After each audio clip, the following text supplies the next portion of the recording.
What's going on, guys? Welcome to the Against All Odds podcast. I'm here with Jay Boogie. Jay, welcome. Thank you for having me, Jay Boogie, indeed. Matt actually came up with that this week. So yeah, is when you put Steve Carroll on skates. Yeah, you did like 4 times, and you just looked like you were dancing. I was like, that's Jay Boogie. Yeah. No, it's definitely gonna stick. So I'm happy about it. But I'm not gonna let up. So we'll see. No, thanks for having me on, man. Happy to be here. I'm excited. So to start, I'm gonna just rattle off some rapid fire questions. Yeah, we'll get into all those. Absolutely. And then we'll just start from the beginning and go from there. So let's roll the intro and let's get started. All right, so full name. J. Tyler Chapman. It's a good name. Strong name. It is a strong name. English kind of background. So yeah. I was thinking of Jay. I was wondering if it was short for something like Jason or Jonathan. No, so I've actually got that a lot. My mom actually didn't like the reason she named me Jay was just she didn't want it to be shortened into anything. Mm-hmm. So like everyone has always asked me like, is your name Jason? And I'm like, no, it's just Jay. Just simple. Well, that's Mimi. Mimi's full name is just Mimi. Just Mimi, right? Yeah, everyone's like, is it Michelle or is it something like that? No, just Mimi. Yeah. No. Age. 31. Getting up there now. Getting up there. And on turf this year. Yeah. So I'm 31 on paper, but I probably feel like I'm 34. Yeah, that's like Rutsy similar. He's like 27. Yeah. Turf age is 35. The turf monster will get you. Steve is 31. Turf age is 45. 45. Let's do hometown. So I'm from Brampton, Ontario. I'm Canadian. I'm sorry. It's tough. It's a tough time. Yeah, it is a tough time. So yeah, Brampton's about like, obviously everything around Toronto depends on traffic. So, it's about like 25, 30 minutes outside of downtown Toronto. So not far. So yeah, pretty close. Yeah. And then let's do favorite team you've been apart from Detroit. Favorite team you've been a part of. Toronto FC. It's got to be, hometown club, and had a lot of success there too, which was also fun. So was a part of a really kind of good 5 years there. So yeah, that's cool. Yeah. Favorite player? Like my favorite, like played with or just ever? Let's do ever. Ever? Iniesta. Yeah. Iniesta for me. I think the best ever is obviously Messi, but my favorite player, just in terms of just how I like, because I'm a midfielder as well, so kind of tried to emulate. Haven't come close, but tried to emulate. Oh, some of those 1-2s. Yeah, I can see it. Again, I try. Yeah. Andres Iniesta for me was my favorite. Yeah. Yeah, it's a different question because favorite player is different than the best. It is. 100%. Yeah. And again, like I think a lot of people kind of go and they're like, oh, like who's your favorite player? And then like they're just like, again, it's always been like Ronaldo or Messi. And for me, when I'm asked that question, it's like I try and relate it to something or like a player that like I was inspired by a little bit. Yeah. Like again, I can play, like I'm not left-footed. I don't play anything like Messi. Mm-hmm. So for me, it's like my favorite is somebody that like I'm trying to learn something from a little bit. Yeah. 100%. You know? Yeah. I feel like a lot of pros will do that. Like favorite player, you can always see like hints of their favorite player in their game. Exactly. Obviously to a lesser extent, we're in the USL Championship. Of course. But yeah, 100%. Yeah. Do you support anybody in the Prem? This is a tough one, man, because like, so I'm a United fan, Manchester United. And again, I was growing up, I was obviously a fan and we were good then. So it was easy to be a fan, and now it's just been tough. So, but no, I'm not a bandwagoner, so I am a United fan, but yeah, it's tough. It's tough to be a United fan these days. I mean, you could always pull the Rutsy card and just switch your favorite team based off who's top of the table. He's been Man City for the last 3 years. Yeah. Before that, it switches it all up. That's so Rutsy though, isn't it? He likes success. Yeah. No, he does. Yeah. Let's go. Favorite vacation destination that you've been on. That I've been on. That's great. Hawaii for me. Which island? I went to 3. So I went to, it was a big trip. It was actually right before I signed for Miami. So I think that was winter of 2019 going into 2020. I went to Maui first for a week. And then I went to Honolulu for a week. And I think the other one's Oahu. Yeah. That's that has like that big kind of cliff. It's like one of the wonders of the world or something like that. So I went there. That was towards the end of the trip. That was only for like 3 days, but what a trip, man. That's sick. It was incredible. I still want to get back there at some point. That'll be my favorite for sure. That's like our spot to go for vacations. Like we would go like every couple of years with my family, because on the West Coast, that's your only tropical spot, really. Yeah, 100%. Because we don't want to go all the way across the country to like all the Caribbean islands. Yeah, no. So it's Hawaii was our spot. That makes sense. It was awesome. Yeah, no, I love. Did you do the road to Hana? No, in Maui. I haven't done it. You haven't done it? Mm-mm. Literally my favorite thing I've ever done. Yeah? Yeah, I rented this topless Jeep.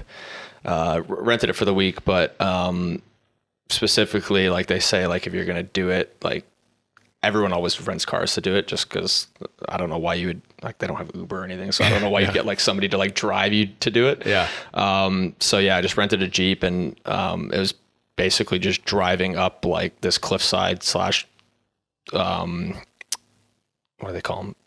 Volcano. Sorry. I was expecting what do they call those? I was expecting some big word to come out. I know. Hill. Hill. But yeah, you're basically just driving up this beautiful cliffside with jungles, waterfalls, little spots to stop and eat. And it takes it's about, I think, like 2.5 hours to get to Hana, which is a little town, which is kind of like at the end of it. And then you turn around and kind of come back. But yeah, it's just beautiful and kind of scary too, because it's like just this like cliffside, and it's just these winding roads, and there's just like there's cars coming both sides, so, and it's like there's no lanes, so you kind of, when you're going around these turns, you're like very easily could crash into somebody. So it's a little nerve-wracking, but what a time, man. That's awesome. Yeah, that's awesome. Okay, last rapid. I always say rapid fire, but I always go super deep in all the questions. Last rapid fire question. Last meal, like if you're about to go on death row. I actually ask this question all the time. So you got your answer locked and loaded? Yeah, easy. For me, it's pretty generic, but like just a nice cut of steak, like an A5 Wagyu. Oh, preferably. Yeah. And then I'm going to go some properly cooked asparagus, like, kind of chunky, like I don't want to say chunky, but crunchy, like nice, and then mashed potatoes. Yep. It's a bit basic. That's mine too. But if you do it right, it's I could eat that meal every day. That's literally mine. Is either Wagyu steak or it's a really nice New York strip or ribeye. And then you have it medium rare. How do you cook it? Yeah, of course. Who is it? My serial killer. I think Pat does he have it? Yeah. How does he do it? Like, well done. Well done? Yeah. I don't know. It might not be a lie. I know there's one guy on the team who only does well done. Really? Steak. Yeah. Yeah. See, no, I don't think you get the best, like the best version of the steak. I get mad at Mimi when she does like medium. I'm like, you can't do that. No, it's got to be a little bit of pink in the middle. Yeah. Got to. Yeah. All right. So that's a rapid fire question. Feeling loose now? I am feeling loose. Good. The vibes are high, man. They're very high. Very high. How let's just start from the beginning. How was your family set up? How was living and growing up in Toronto? How was that the early days? The early days. So grew up in Brampton. Parents, when I was like 4 years old, so super young, split apart. And so my dad was actually a professional golfer.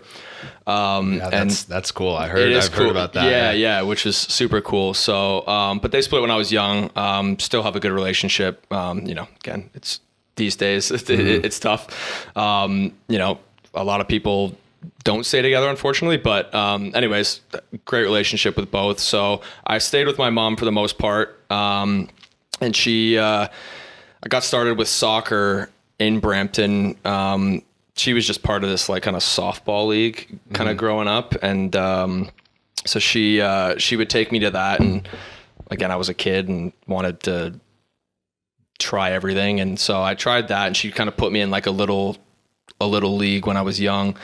And it kind of got like, I played a little bit, but it was just, I was a kid who liked to run a lot. I had a lot of energy, and just like, it was just such a slow sport for me, like just kind of standing there and like waiting to hit. So I didn't like that. So, she was like, okay, like, can see likes to run. So she decided to put me in soccer. Yeah, so I was about 4 at this time. And my first game ever, it was just like a little Timbits house league. I scored 11 goals my first game. And it was like my mom still tells me this. She's like, yeah, like the coach or the guy who was just part of the team that I was there, she's like, I think your son's a little bit above like the level, like you should, like, here's this number for this other coach. It was just kind of like a more like competitive at that young age.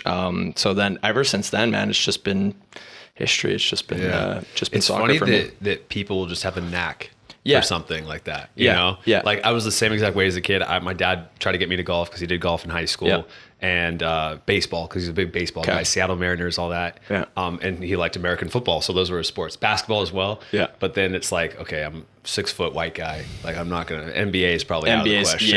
Yeah. And if I was the skinniest kid that just liked to run, high energy, so he's like, okay, probably not football because he's gonna get clattered out there. Yeah. And then just kind of ticked it off, like golf and baseball too slow for me. I couldn't stay focused. And then so it's like, well, all there's left was put into soccer. Exactly. And then same exact thing, just had a knack for it. Yeah. Scored goals, just running around. Yeah. Same exact thing. No, 100%. Yeah, no, it was cool. And like the thing too is like when I mean, my mom explains it better, obviously, because I was a kid, but when she explains like when I first started playing, it was like when you watch like Timbit soccer and like youth soccer, it's like they all kind of gravitate towards the ball. And it's just kind of like a little like circle of just everybody kicking. Yeah. She would say that I used to kind of stand outside the circle and wait for the ball to like pop out. And then I was pretty quick for my, like, obviously being young, and I would just kind of wait and like look for the ball, and then I would take it and like they'd all be there and I would just run and get it, and then I'd just run down the field and score.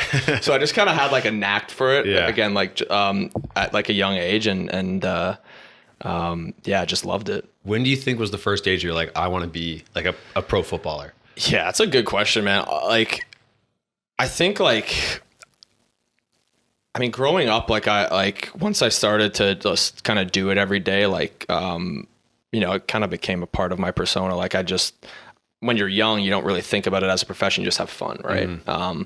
But I think like when I really started to be like, okay, like I could maybe take this into a profession, or at least try and play at a high level, was probably like around like 13, 14. Because that was when kind of like, so in Canada we had this thing called the provincial program, so which I like, that's kind of like it would be like ODP or something. Is that kind of like what you guys regionals? It was like that. Yeah. So I was a part of that, and then with that kind of came like the youth national team. So I did like, it was from like, I think 14, it was like 14, 15, and 16 was like the ODP, like regionals. And I did that all the way up until I was 16. And then from there, that's kind of how like they scouted for like the youth national team, like the U17s. So I was invited to a camp, a national team camp from there, and ended up doing well. And we qualified for the U17 World Cup, and I was able to be a part of that. And then so I kind of started like, getting opportunities to like play in like full professional stadiums. And that was kind of when I was like, okay, like, this is sick. I want more of that. I want more of that. And I think I always had like that goal because I just loved it so much. And, but again, when you're that young, like you're still developing, you don't know like what the level is. But I think those experiences were kind of like, okay, like I would like to do this long term. So yeah, that's a good, how did you, like, obviously going from knowing nothing about soccer, just playing as a kid, having a knack for it, and then to the regional league, provincials, to then national team. Were you doing like tons of training during that time? Were you just on a really good club setup with good coaches? Like, what do you attribute like a lot of the success of that to? Yeah. So I think like, again, I owe my whole career to my mom, because like, so when I was about like 10 or 11, with my mom, like we moved kind of like about like an hour and a half actually outside of Toronto. So it was kind of to a smaller town. My mom met my stepdad, so we kind of moved out that way. So like soccer was tough.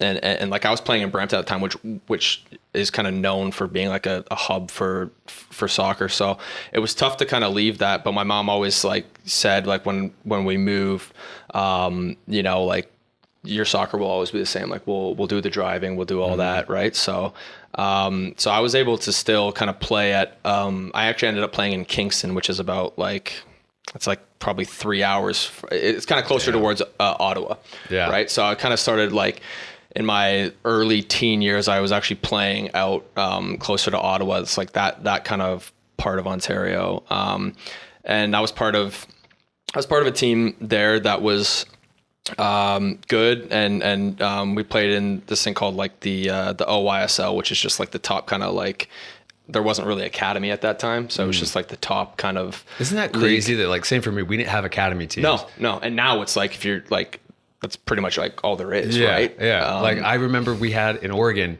we had one academy team for one season, and I tried out for it. And it was an old club that just went from their club team to an academy team, FC Portland. Tried out for it. They just kept that same team they had, and maybe made a few additions. I didn't make it. And then the next year they folded. And I was like, well, okay, I guess. I guess I'm not going to do academy.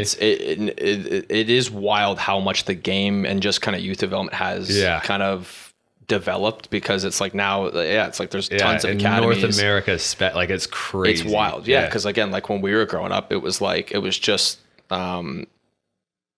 was just still fun, like even up till like 14, like there was no like, again, like the coaches like were good, but they were still like, again, like they weren't like academy developed, like they didn't have licenses, things like that, right? And the main focus was to get to college. To get to college, exactly. Very, very rarely was it go straight to the pros. No, it was like, okay, like we're gonna take it to showcases, like we're gonna try and get you to college. Like it was never pro, and now it's like you got kids that are like, from 10 to 12 that are like, okay, we're getting you in these young academies, and like that's the goal.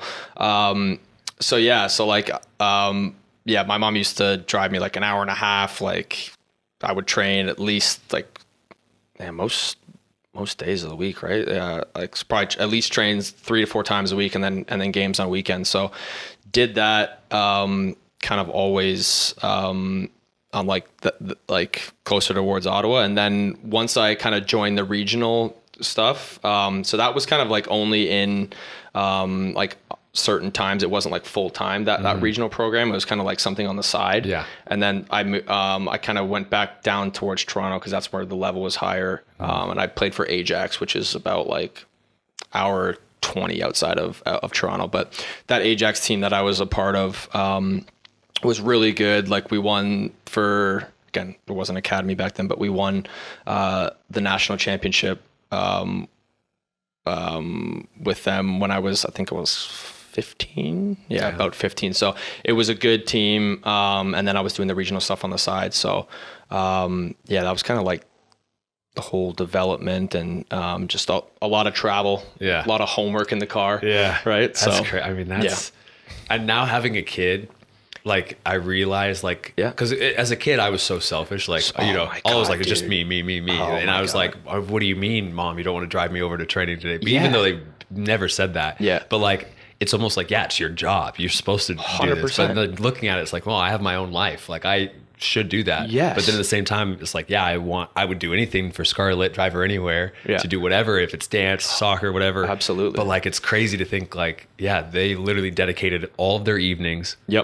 Every single day of the week, pretty much, to go drive hours. Weekends off. Like their weekends off was spent going to a tournament or plus on top of a job or stay at home mom or whatever it is. God. Like it's now that we're kind of like at that age where it's like, again, having kids and things like that, you're like, wow, like it really puts it into perspective. And I wish I could go back and talk to my younger self and be like, oh, maybe like you shouldn't have complained or you should have like, so, but again, like that's just, it's part of growing up. It is. It really is. So that's crazy though. Just driving everywhere. Developing good, sounds like really good club setups.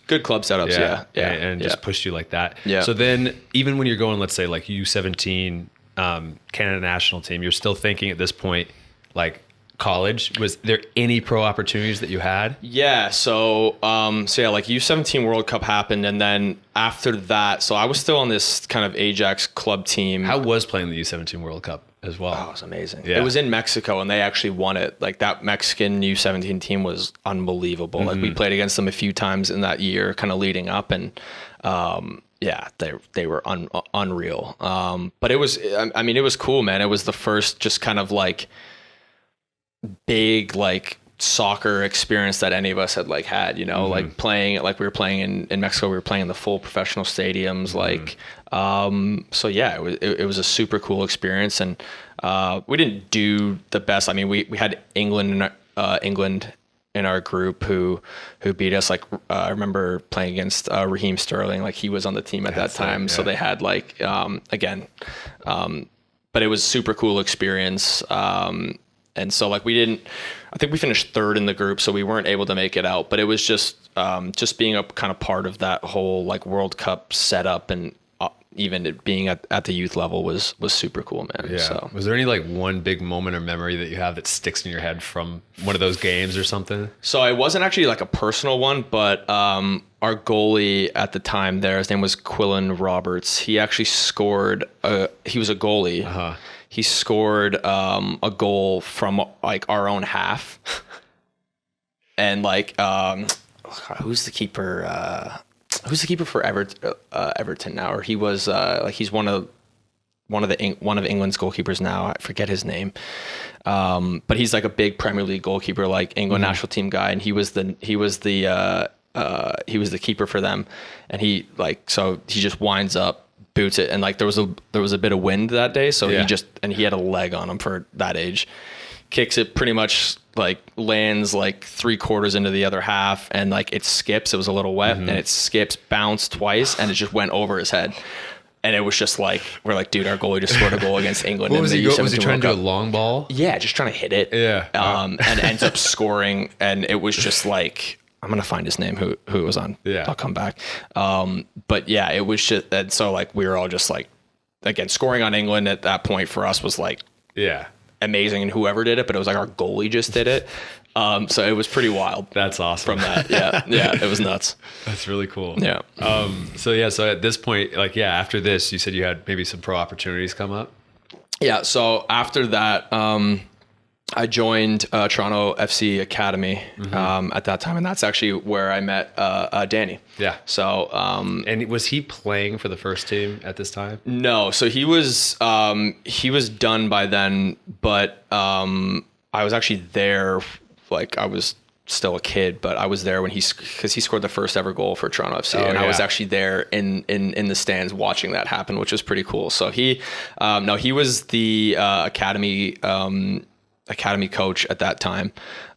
So I joined, and I was there for about, I'll say over a year. But that's where I kind of really developed and kind of realized, okay, like I could potentially play pro because at that point, I was going to showcases with my academy team before I joined there. And, I had quite a few offers, but, so like, that's kind of where my head was at. And then I joined TFC, and I did well when I was there, and Danny really kind of helped me develop and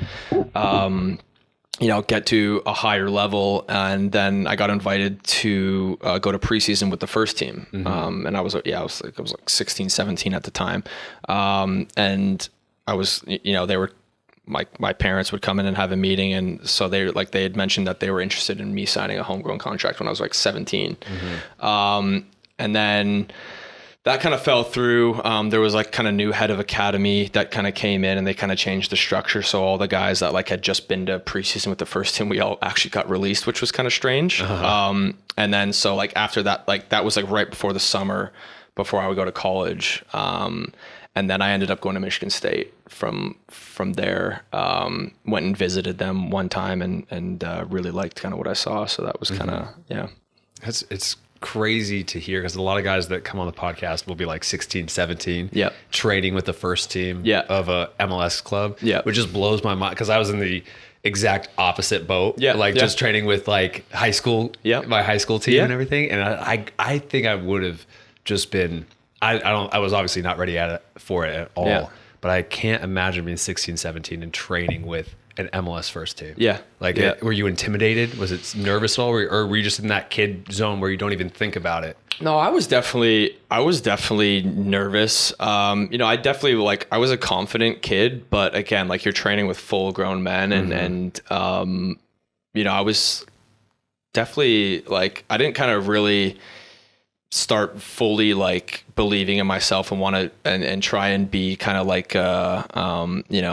a protagonist on the field until honestly after college when again in this game, and again you can attest that everyone kind of everyone kind of develops at different times, right? And it's you can be 1 year it can just change, and it changes your mentality, it changes everything. So and there's a lot of guys I played with that were super good when they were 14 to 16, super good, way better than I was. And then, and then they, as soon as it kind of got to going to college or it kind of got serious, that's when this kind of came in a little bit. Right. And so they just didn't have, the mind for it. Just, they didn't have the dedication. And that's something that I always had. Right. So, it was kind of probably till college when I really stopped being nervous. But yeah, so when I was training with the first team and stuff, I always had confidence, but yeah, there was times when I'd lose the ball every time because I'm Jesus, I'm playing with Torsten Frings, who was just been at a World Cup with Germany, right? So it was just I was definitely nervous for sure. Yeah, because I remember even my first time training with a pro team was 22 with Sacramento Republic. And still even there, coming out of the college game, especially at UC Davis, where we were kind of more physical, typical American college style. And then you go to Republic, which at the time was just bopping the ball around, rondos, everything. And being so oh my God, I can't handle this. In terms of just the small, tight space compactness. Athletically, once we got to the bigger fields, 11v11, it was fine. But I remember just trying, just being scared every day, here comes the rondo, here we go. Season tickets, they're all shouting it, season tickets for Matt Sheldon. Here we go again.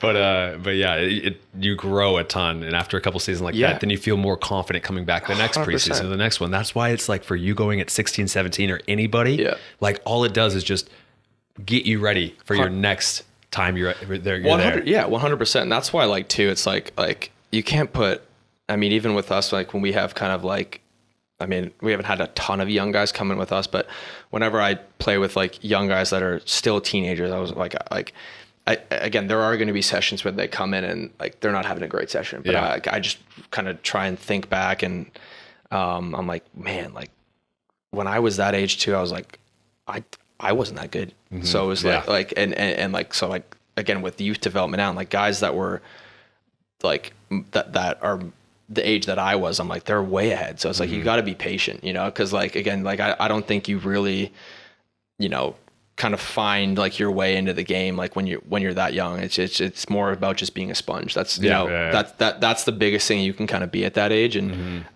again, there's obviously kids that are super talented that are some are playing in first teams at that age, which is wild. But yeah, who was one of those kids for me was Fidel Barajas at Charleston. I don't think you were. Did you play with him at all? I didn't play with him. Yeah, I went there. I was there the year after. Bro, he just had it. He had it. Just had it. 16 years old, he was in with us, and I remember thinking when he came in, no disrespect to him at all, I was why did we sign a 16-year-old? That's not. We need somebody who's actually going to come in and perform. 4 games later, this guy had 4 goals and 4 assists. I'm wild, okay, I take it back. Yeah, it's wild. In the first training session, he gets the ball. One of our AJ Patterson comes flying at him, ready to smack him, and he just dips his shoulder, nutmegs him, goes 1-2 goal. I'm wow, this guy has it. Oh yeah. Some of those, again, the South American, those kids just never, they go to sleep with the ball, right? So it's that was eye opening, because I've seen so many teenagers come in and kind of crumble at times with that, and then you see those ones that just they're ready for it, and he was ready for it. It was really cool. And again, those are always kind of the diamonds in the rough that there's a reason that they're signing when they're 16, 17. It's they're ready, and that's the thing too, is again with your story, it's you obviously have had a long career now. It's you just started later, developed later. And that's, that's a testament to you and sticking with it, because again, there's definitely different ways to kind of make a career for yourself. It's not as kind of linear as everyone thinks. Yeah. Right? Just like what you said with like the mindset, like you hear all the time now, like the mental game, the mental side's so important. Yep. But like the biggest thing I think is just like having the ability, no matter what, like through any adversity, whether it's an injury or whether it's just like getting cut or released or benched for a full season or whatever, just to be like, yeah, no problem. Just keep training, keep going. Yeah. Cause it's like your career, even at 16, you might be thinking a couple months of you not playing, you're like, it's the end of the world. Oh my God. But like you're 16, you have another 16 years and then you're 32 and you're still playing. Yeah. Like it's a long career. It is. And that's why, like, again, like you do see it on kids, like kids that get injured when they're young and they're like devastated. I'm just like, dude, you have so much time, man. You have so much time. And actually, like it's a funny story. Like, I don't know if you know, but there's this kid, Ian Frey. I don't know if you've heard about. He plays for Miami now. Great kid. He was there when I was there, but he, it's kind of been like it was a bit of a storyline. So he's done his like ACL, like back to back, like he did it 3 times, 3 seasons out, like, and he's got so much ability. And like he had come back from the 2 and he had, started last year, like really putting in good performances. And again, that's a big team to do it for, like a young kid. And to come off 2 ACLs, like he was having a good start to the year. I remember I was watching a game that they were playing, and like I saw him go down, and he did it again, and I was just like, man, this kid just can't catch a break, man. It's like 3, like again, sometimes 1 ACL is like can do it, but this kid has come back from 2, and now he's just done a 3rd, and now he's starting games from this year. It's just like that's like it's such a testament to him, man. Because like, dude, like you got to have such a like tough mental to be able to do that, just because again, like I mean, I haven't, knock on wood, haven't had a ton of bad injuries, but like again, like those are like 9 months where you're kind of just sitting there watching, your friends train, and it sucks, man. And like just getting up every day, getting up every day and just knowing you got to go in and just do like tough strength work and things like that. Like you got to really be, mentally strong. So it's that's one thing I always like kind of look at, and I'm like, damn, man, like that's for a young kid, like it's very impressive. That's tough. It's tough because I had like some sports hernia injuries in the past, and I got misdiagnosed and multiple surgeries. They did the wrong one, then had to come back, and just like ended up being a year, the first one. And then I had to go down to play semi-pro in New Zealand. Finally came back into the USL Championship, Tulsa Roughnecks. Very first game against Portland Timbers 2, did it on the other side. And that was the lowest I've probably ever felt in my career. That moment right there, just being like, I did it again.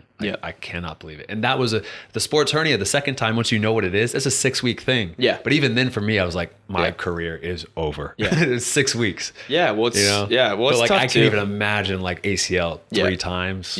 No, it's wild, man. Like, like I was like, because again, he's such a nice kid too, and like as a young player, like in MLS, for him, it's like like he kind of like how I said, like he was a sponge, and he went about his kind of day to day the right way as a young player should. And so I was devastated for him, but super happy he's back out there now. So I always kind of like when people ask me about like young kind of guys and dealing with adversity, it's just like you just gotta keep going, man. Like because again, it's easier when you're younger. Obviously, you do 3 ACLs when you're 30. I don't think you're looking the same. That's tough. That's tough. Yeah. It's also cool going the other storyline of like the full circle moment with Danny. Like with the fact that you saw him score the first goal for TFC. Then you went and got coached by him in the academy setup. And now you're towards the latter part of my career. As a 31-year-old vet now with him coaching you at the professional level. It's pretty cool. Super cool, man. Super cool. I like the full circle moments a lot. Yeah, me too. Like I've had that where a couple times where just growing up watching Portland Timbers games. And then like Rodrigo Lopez, I watched him play when I was in high school, and I ended up playing or training with him at Sacramento. And then another Donovan Ricketts, the goalkeeper coach from him. He amazing goalkeeper of the MLS, and then he ended up being the coach for Tulsa, goalkeeper coach for like 3 years. Yeah, I was like, wow, this guy I had a poster of him in my room. Really? Yeah. And I like sent a picture and I sent it over to him. Yeah. He was, me and him had a funny relationship, but it was cool. It was like, wow, I literally had you on a poster in my room. Yeah. No, it is wild. Like in this profession too, it's like, you know, there's so many teams and there's so many different routes, but it is kind of crazy how many paths you like kind of end up crossing and just like, or like the connections of like, I always think of like, you know, that saying where you're 7 connections from anybody in the world. Yes. It's like in the soccer world, it's like 3 connections. Like, bro, for Messi, like I bet we could get, obviously with Messi, you could get there in 2 for you. Yes. Yeah. Yeah. 100%. Yeah. And again, like, it's just so cool. It's like, you're talking about the best player, arguably ever. Mm-hmm. It's like, it's 2. Like, you call a friend and I could call one of the kick guys at Miami right now and be like, hey, like, put him on the phone. Yeah. You know what I mean? Weird, but be super weird. And he would probably say no. Yeah. But yeah, again, like it is kind of cool. Like the longer you stay in the game, the more kind of branches you end up like being able to kind of look at. So. Yeah. I love it. I love it. Yeah. So going back now, we got super off on tangents, but that's what this podcast is about. Yes. Michigan State. So you went on a visit to Michigan State. Yep. Loved it. It's probably hard to not like the facilities. Yeah. Did you go on any other official visits or any other schools? No, I didn't actually. So like that, that was kind of, that was a period where I was kind of started to train with the first team with Toronto. And I, again, as a kid, like it was my hometown club and I used to go to the games. I wasn't really sold on going to school just because I was kind of like, I was starting to gain kind of traction with the first team. And I was like, damn, like, I would love to sign a first team deal when I'm like 16, 17. Right. So, I had just like, they had seen me at a showcase and then they had emailed me. And my mom was just, again, the good voice, in my ear was just like, hey, like, you know, we have this weekend, like, let's go down and see it. And I was like, oh, Mom, like, I don't really know if I want to go to school. I was like, I think I'm going to sign like this. And she's like, well, just go. Like, why? Like, there's no reason not to. So I ended up going down there and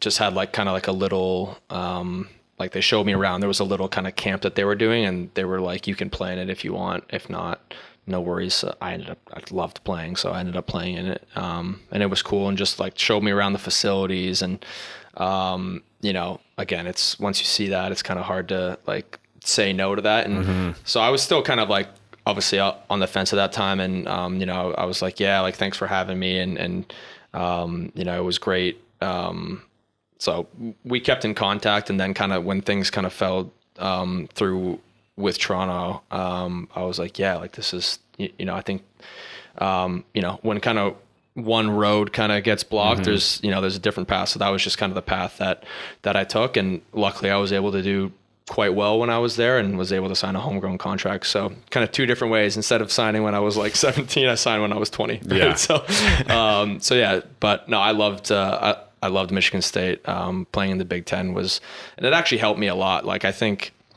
you know, when I was probably potentially going to sign with Toronto when I was 17, I think there would have been a lot of developing I needed to do. And again, it's great to do that in an MLS kind of environment. But I also think like the college system at that time was a very viable second choice. And I gained a lot of, you know, strength and just kind of, you know, playing against bigger guys. And I mean, that's a pretty pivotal time for development as well. Like you're starting to become, you know, a young adult as well. So, you know, learn, you know, some things about myself off the field as well and how to just kind of, you know, conduct a day-to-day life. Yeah. Right. So, it was definitely, you know, a good period of growth for me. And I owe a lot, you know, of credit to Damon Rensing, who's still the head coach there, and Kylie Standard, he's actually the coach at Yale now, who is the assistant. But yeah, Kylie was basically emailing me like every weekend, just kind of, you know, just keeping me on the line to like, you know, kind of keep that connection there. It's good business. It is, man. Yeah. I always say that, man. And anybody who knows Kylie, he was a big reason, like he was one of the best recruiters. So like he was able to get, you know, 2 to 3 good classes, like including mine, and while I was there. And, you know, we were always a top 25 team, went to 2 Elite Eights, Sweet 16. So yeah, it was a good time. What I love about the college setup as well is that it's like such a good blend of like wherever you want to go next in life. Yes. It's like, cause it's like you get the best facilities to train, high level. Obviously a professional setup would be better, but like it's really high level, especially 10 years ago. Like that, there was no MLS Next Pro. There was no really second leagues that were really for the youth developing. And then you also get the degree to work towards. Plus you get the friends and like the whole fun of college and networking. And absolutely. It's, I think if you're right on that cusp, especially if you're looking at like the USL level or lower, just to sign your first pro deal, then go to college. If you're getting obviously MLS or higher, then go that route. But if it's not there, I push college every time. 100%. And but it gets a lot of shit online and social media everywhere about, oh, don't go to college, don't go to college. But I don't know. It's and again, it's a good setup. Again, like I mean, the ecosystem has changed because there's definitely more opportunities than college than there was kind of like at our time, right? So there's definitely more pathways to playing pro younger. But again, like, you know, you hit the nail on the head. There's so much other kind of like things you can learn and things that are valuable that you do get from college. And again, I think it's you know, the most important thing too at that age is, you know, you need to have, you know, a good voice in your ear and, you know, to kind of be honest with you with where you're at. Cause again, like you can sign, you know, you might sign a pro contract when you're, you know, 16 or 17 and, you know, what does that look like for you? You know, are you going to be contributing right away? Or like, are you just going to kind of be playing like, you know, maybe academy games or again, you have MLS or, MLS Next Pro now. So that's again, that wasn't the case when I was there. Kind of going into college, but yeah, I think like the whole narrative that college is, you know, not the kind of path forward. Like I don't agree with that. You know, I think if you really want to be a player at a professional level, I think going to college, you can get there. It's on you. You know what I mean? You go to a good program, like you have all the resources, if not more. I mean, a lot of these like kind of big schools, like, you know, you talk about facilities like, you know, they're probably the same, if not sometimes better than even some of like these professional kind of close facilities. So you have all the resources, right? You know, I think maybe blaming not going pro because you went to college, I don't fully agree with that. Because I've seen a lot of kids that have, on one hand, been really successful going the pro route, that like Jonathan Gomez or like who is the guy who just went over to I'm going to blank on his name, from Winder. Joshua Winder. Joshua Winder, you have those kids that are just like flying up through the system, doing really well. But then I've seen the same exact amount, if not more, way more signed contracts, 17, 18, 19, 20. And then like you said, what their role is in the team, they kind of squeak into that 20th spot on the team. And then their whole job is just a training player pretty much. And then 3-4 years later, they're kind of still haven't broken in.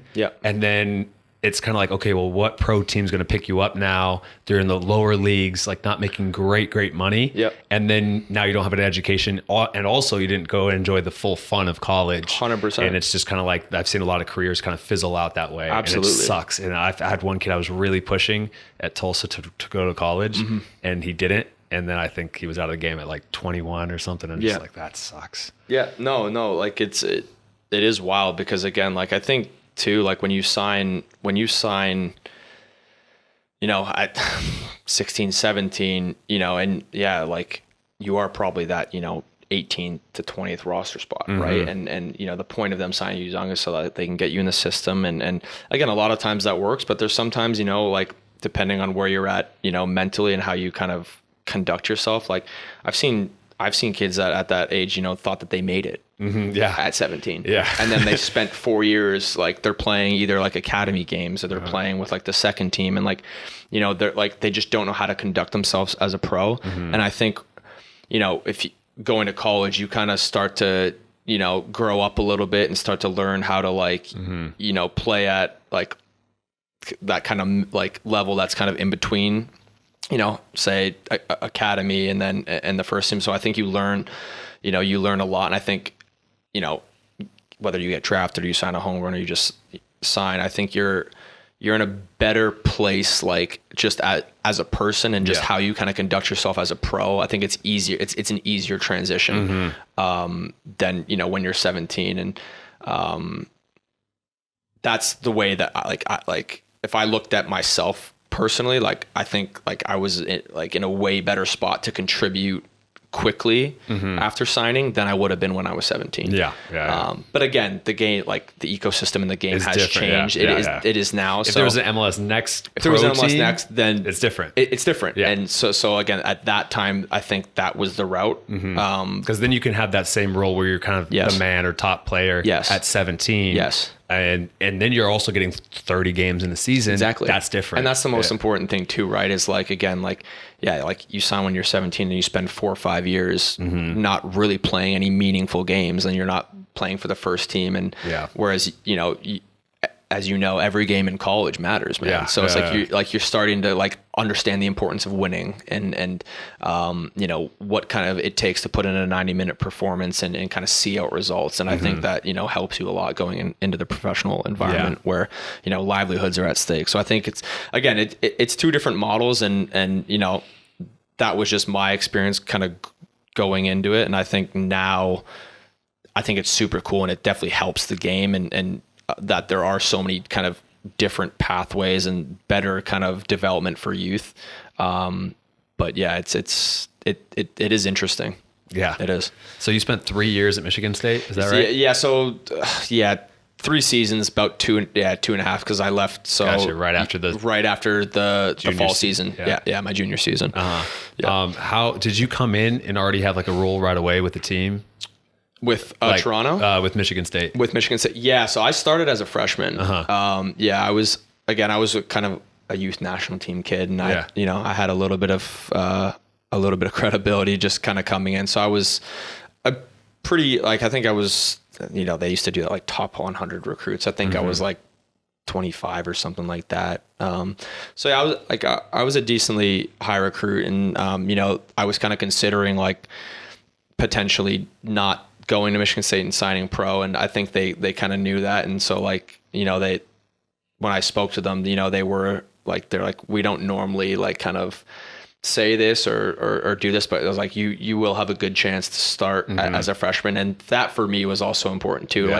Like I was like Toronto knew that I was still, like, I was considering going to college, and like they kind of at that time, they kind of wanted to have a little bit of a say on where I went. And so, like, you know, they were mentioning like a UCLA and some of these other programs that like maybe at that time were a little bit better programs. But for me, it was important that like, if I did go to college, like I'm going to play, like immediately, not, you know, like sophomore year. So yeah, I was able to kind of start as a true freshman. And every game that I was fit for, I played there. So that was, you know, that was huge. And again, I was able to make a lot of good relationships there as well too. And people I still talk to this day. And then you got drafted after that. So I didn't get drafted. I signed a homegrown contract. Contract. I signed a homegrown contract. Yeah. And I think it was like 2015.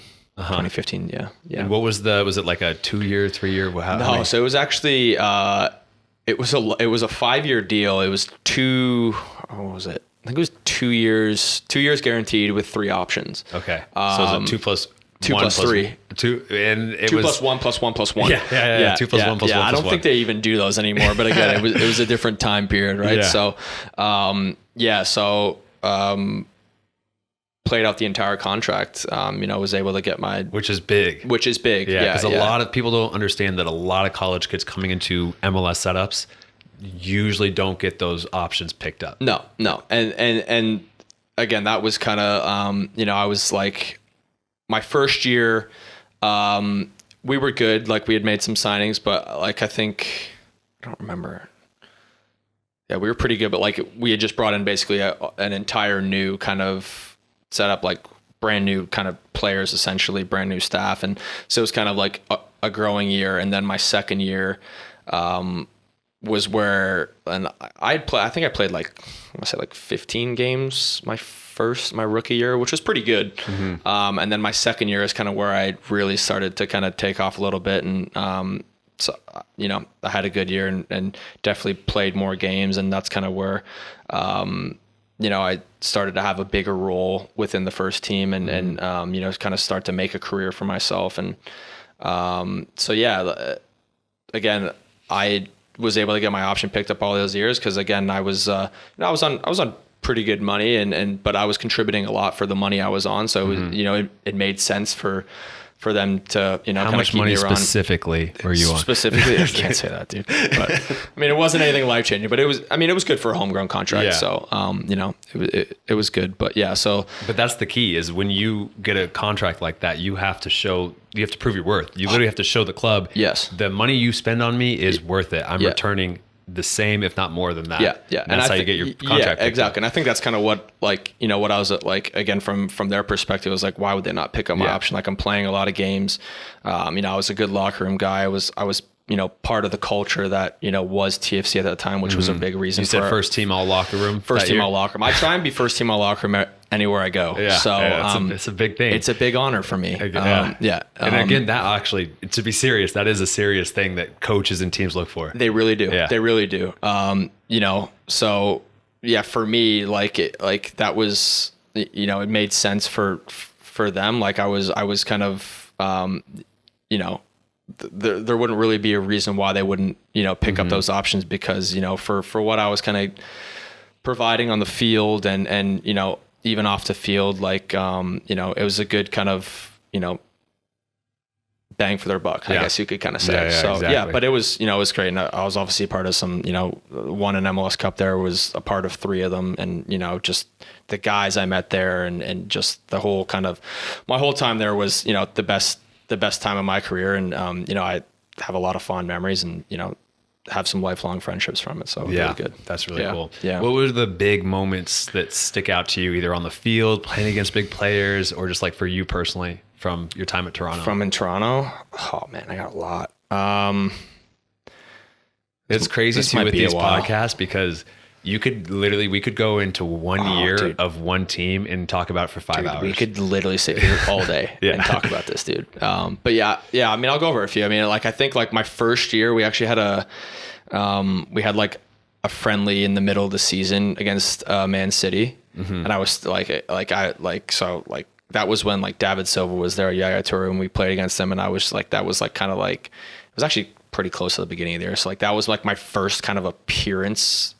And then like the week after I made my debut, but like my first appearance was against, like, I was like marking David Silva, and dude, I got nowhere near him. Yeah. Like nowhere even close. Just like, crazy. I was like, I would try and press him and then he'd just pass and then run by me. Yeah. And I'd be like, this is impossible. Just so good. So that was super cool. Another cool experience. I mean, some of the players, again, like played against Pirlo, Zlatan, like all these, you know, legends of the game. And one was actually pretty cool. We were playing, I think this was actually like maybe my fourth or third year. And we were playing LA Galaxy at home. And there's still like a video of it, like Michael Bradley and Zlatan were kind of like having a go at each other, which, you know, 2 big personalities, like the camera was kind of like, the game was still on, but the camera was kind of pointing towards them, and then the camera kind of went away from them, and the ball, like, I was at the top of the box and Zlatan was kind of like right next to me, and the ball was going to like towards him, and I kind of intercepted it and scored. So it was just kind of cool that like Zlatan was like in the picture, and then I just like hit like I guess it was kind of a banger, like like right in front of him, and then like I just saw him go like this. So it was just kind of like a cool like experience. It was a pretty cool moment. Best moment was obviously like winning MLS Cup in 2017. You know, we won the Supporter Shield that year, and like that was just such a fun year as well. Like, we were super good. The locker room was amazing. Like, the guys we had in there, and you know, like, you know, we would all hang out like outside the pitch as well too. Just like, you know, just one of those years that was just like everything kind of came together. Yeah. And yeah, just like winning a title, like the feeling was just like sick. Like, it was just like so much fun. Like the parade after, like had the whole city out there. It's just awesome. Yeah. So it was sick. But yeah, those are some 3 ones that, like, 3 moments I would say are pretty cool. I mean, had a few others, but again, we could be here all day, man. Yeah, that's fair. I always think it's really cool too when you go up against when you get the opportunity to go against like a David Silva or a team like that, and you get to see the next level above you. Yeah. At any moment of your career, seeing the next level is eye opening. Yeah. Because you see it on TV, you see it, even in person, the stands, but it's different being on the field. So different. And seeing just how sharp they are, how good they are, like you said, how you can't even get near them and touch them. Yeah. Like I've had experience with that at even a lesser level playing MLS teams that are just popping the ball around. Yeah. And you're just like, there's a reason why these guys make the money that they do. Yeah. There's a reason why they're here. Yeah. Because they can do that. And you can see that it's close. Yeah. But there's levels. Yes, there's levels. Yeah, exactly. And like that's the thing too. It's like when like I always find it funny, like, and again, I think we're all guilty of it at times. Like, you'll be watching like a Premier League game or you like even like a La Liga game or something like that. And like somebody will like miss a chance or they'll miss a pass or something like that. And you're like, oh, wow, like that guy sucks. And it's like, dude, that guy's so good. Yeah. Like you have no idea. Like he's so good. And it's because again, like mistakes happen in the game, but it's like, it's easy to like sit there on like the sidelines and like be like, oh, like that looked so easy. But then when you actually get out there, like, and like play it and like, because again, like it's easier to see everything like on TV. Like when you're all out on the field, it's like you don't have like a 360 view, right? So it's like it is super kind of cool, like the experience to kind of just be out there and be like, okay, like I watched these guys like didn't look that hard, but then when you're out there playing against them, you're like, wow, like these guys are sick. Yeah, I had an opportunity when I was at St. Louis to play against Kaká. When he was like I played against him at Orlando too. That guy, man. And this was a preseason game too. This guy was like just taking the piss, like not taking it super seriously. But again, he would just look up, and if you were near him and you try to block the pass he would do, he would chop it. And then if you kind of stood back, he'd just ping a perfect pass. Yeah. So you're like, it's a lose-lose no matter what. Yeah. I can't do the right thing. Yeah, that's the thing. Is like it's just like the high level decision making. Yeah. That's kind of like the difference, because it's like, again, like you might be like as fast or you might be like, but it's like it's just when the time comes, it's like the decision making and the idea is always correct. Yeah, and that's like the kind of toughest thing. And it's also interesting. Like, did you realize how big he was? Yeah, like, no, I thought he would be like. You remember like close watching to my him size. growing up, like how fast he was, and he's like 6'3". Yeah, like he's probably 6'3". Huge. And he moves that quick. Like again, when he was at Orlando, he wasn't at his top, but he was still like so fast for like how big he was. I was like, I was surprised with one, how big he was, but how he was, like I said, the chop that he had. Yeah. He chopped it like 3 times on top of the box. Yes. And just had guys flying, trying to block his shot. And I'm like, this guy's shifty. Dude. 6'3". It's wild. Yeah. Because again, like I'm not 6'3", but like I am like, a taller guy. It's like, I just can't chop like that. Because like, I just don't have that low center of gravity. And so I thought, you're right. It is amazing. Like how like he was able to kind of have that chop and be that big. And the thing is too, is like bro, like what I would play against was like, again, like you would watch tape and stuff and you'd be like, okay, like you could recognize moments when he was gonna chop, and you could even try and read it, but it would still work just because of how like effective he was at it. So like that's almost worse. It's like what he's about to do, and you just can't stop it. Yeah, because that's the thing, is just like if you stay and try to anticipate the chop, he's not gonna chop it. He'll just shoot it or pass he'll go it. by you. Yeah, and so it's like you're damned if you do, damned if you don't. No matter what decision you make. No. And if you stand in between, he can do either. He's gonna do either. Yeah, no, absolutely. Yeah, man. That was one of the coolest moments of my career. Yeah, seeing that. Yeah. With Toronto, how did your time there come to an end, and what was the next move after that? So for me, like again, I didn't. It actually happened kind of fast. So like I was with the national team at that point. Yeah, because you have some caps with Canada.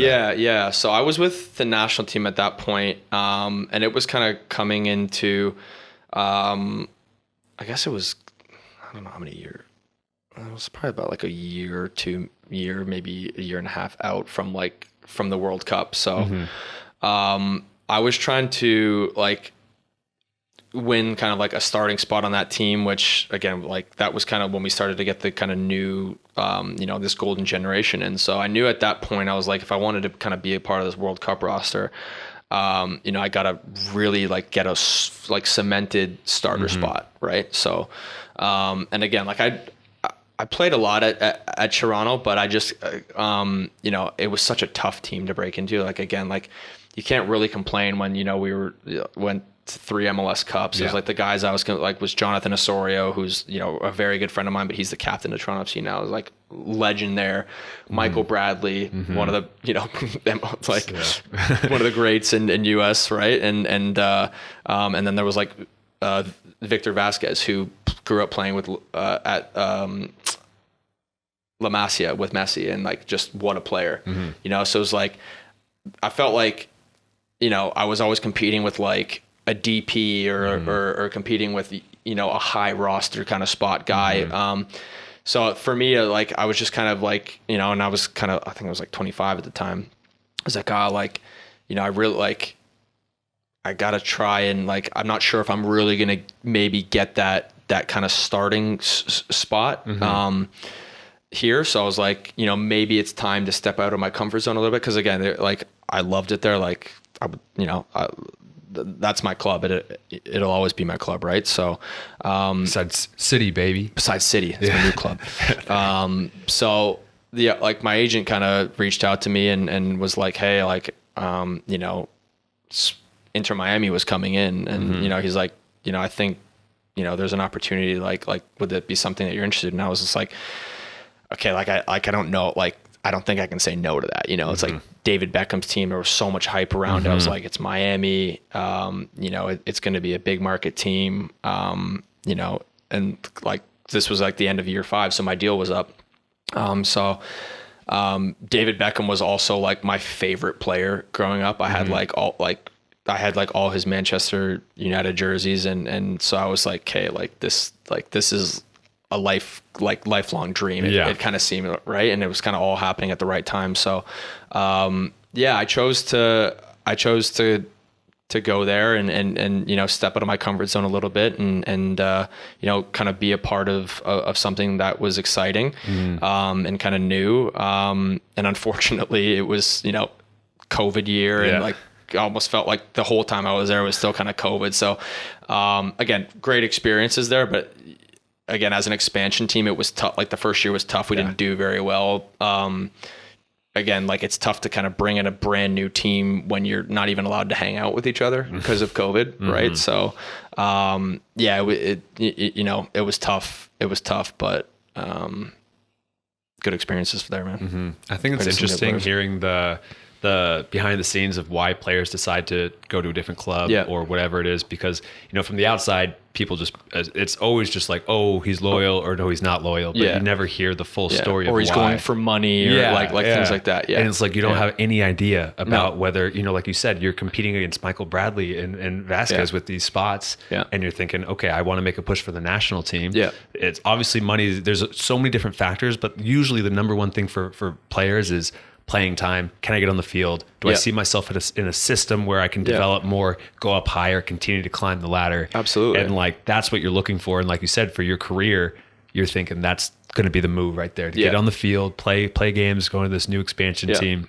So I always think it's funny that from the outside, it's especially now that I've seen the other side, about how many things you think about. 100%. It's different than what you assume as a fan. 100%. And again, like it was actually kind of funny. Like I did end up going to Miami, and I actually, you know, probably started more games. I mean, I was at Toronto for longer, but I had to, like, again, I was competing with World Cup winners still there. Like I was still competing with Blaise Matuidi, you know, Will Trapp, who's, you know, an MLS guy, like, you know, very like well-respected guy. And so it was still a tough team to get into, but I did, you know, I felt like, you know, given the circumstances of, you know, just how tough just being a pro soccer player anywhere it was during 2020 and 2021, you know, I did do well there, and I played a lot and probably started, you know, more games within a 2-year span than I probably did at Toronto. But again, football has a way, like, you know, it doesn't always work out. Like I actually stopped kind of getting called into the national team when I went there, and I actually was playing more. So it was kind of strange. So again, the grass isn't always greener, but, you know, I think, you know, it was, you know, still a good experience, and you know, met, you know, a lot of, you know, great players and people while I was there. And it was, you know, it was a really fun, you know, thing to be a part of. Yeah. I mean, all you have to make these decisions is your gut. Like you can't predict the future. No, you can't. You have no idea, like with anything. And every single time you get a new contract or interest or whatever it is, you just have your gut and you just have to go with it. Yeah, exactly. Like I have players that like I'll do Zoom calls and they'll ask me like, look, I got this school or this school, or I got these two teams to choose between. Like, help me. Yeah. I'm like, well, you gotta listen to your gut, man. Like we can go through every factor, every variable ever, but like at the end of the day, we can weigh everything out, pros and cons, but it's a gut decision that you have to make. Yeah, no, and it is. Sometimes it works out, sometimes it doesn't, and you never can look back and be like, oh, what happened with the other way? You just got to pick one, commit, make the best of it, and then repeat. Absolutely, absolutely. Yeah, no, and I mean, again, I've been guilty of that at times too, and you know, being like, oh, like maybe I should have made this decision, or maybe I should have gone here, or things like that. But again, you can't live like that. Yeah. You know, because then you're constantly going to be stuck in the past, and you know you're not going to get the best out of yourself. You know, with the situation where you are at, and then you know that's going to hinder maybe a next opportunity. So you always got to kind of be moving forward and just be appreciative. And I've always said, like, football, it's all about opportunity and timing, and you can be at a place for a year where, maybe it doesn't seem like it's going that well for you. And then the next year you have a great year, like it's always, this game's funny, man. And like, it has a way of humbling you and also has a way of being like, being, very, rewarding. And one thing I actually heard when I first started my career was actually from Eric Zavaleta. He's at LA Galaxy now, but he was an IU kid, and he was at Toronto when I got there. And he was like, football is going to be for you. It's like and it's something that's always stuck with me, and it's something I actually relay to kind of younger guys now. It's like, you're going to experience super super highs, and then you're going to experience super super lows, and it's how you kind of balance those out, and don't let the lows become too low, but don't also let the highs become too high. And that's kind of something like, I've always kind of stuck to and lived by, and it's been pretty successful for me. That's huge. I was told the same exact thing by a different player. My first contract, Orange County Blues, so the same thing. Oh yeah, like, don't get too high on the highs, don't get too low on the low, because I'm a high and low guy. Oh, dude. When things are going well, enthusiasm. They always celebrate too early and doing all this stuff, but and still, like, I've learned now, like, it's all outward, but inside it's kind of like even keel. Like, you have the best day, best week of your life, and you're still just like, okay, just keep on doing the work. You have the worst week of your life, you're like, whatever, just keep on doing the work. I gave the ball up 6 times, I gave away 6 goals, just keep on going. It's not going to be, it might be the first, but it's not. It won't be the last. So that's always something. It's like, and again, you have a bad game, and like, again, like, when I was younger, like, bad games, and like I hadn't had as much experience. Bad games kind of felt like the end of the world. I was like, oh my god, like, it's like I might never have a good game again, or like this might be the end. And I was like, dude, it's a bad game. It's gonna happen. Like, so like, like now it's like, I try and not have that many bad games, but if I do, I'm always just like, okay, like, that was, hopefully just a one-off. And so, but again, that's just, that comes with experience and things like that. So I know we're just two old guys now. A bunch of grandpas, kicking a ball around. That's tough. It's tough.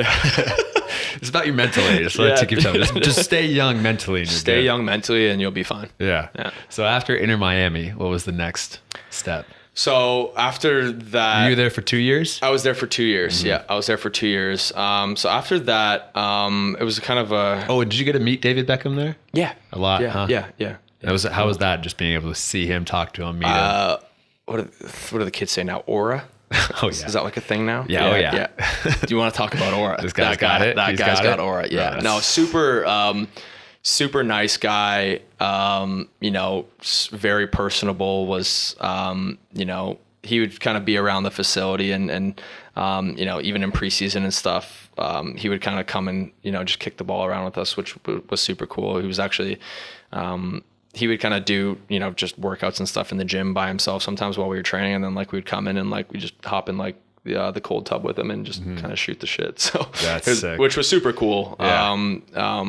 Especially for me, it's like he was like my my player kind of growing up. So it was super, super cool for me. I mean, that guy was like, he was not even just in the football world. This guy was a superstar. Like superstar. He was a superstar. Like one of the most famous people in the world. Yeah. So, but again, like didn't act like that. Like, I mean, he definitely had like this kind of, again, I kind of say aura. Like he did have that kind of like, when you walked into a room with them, like you kind of stood up straight. Yeah. You're like, but it wasn't due to him being like mean or anything. It was just like, okay, like this is a guy that like knows what like he's like, he just has this kind of demanding way about him that like he has expectations, which is again, as a footballer, like you want to be a part of an organization that has expectations, right? So I feel the same way when Connor Rutz walks in the room.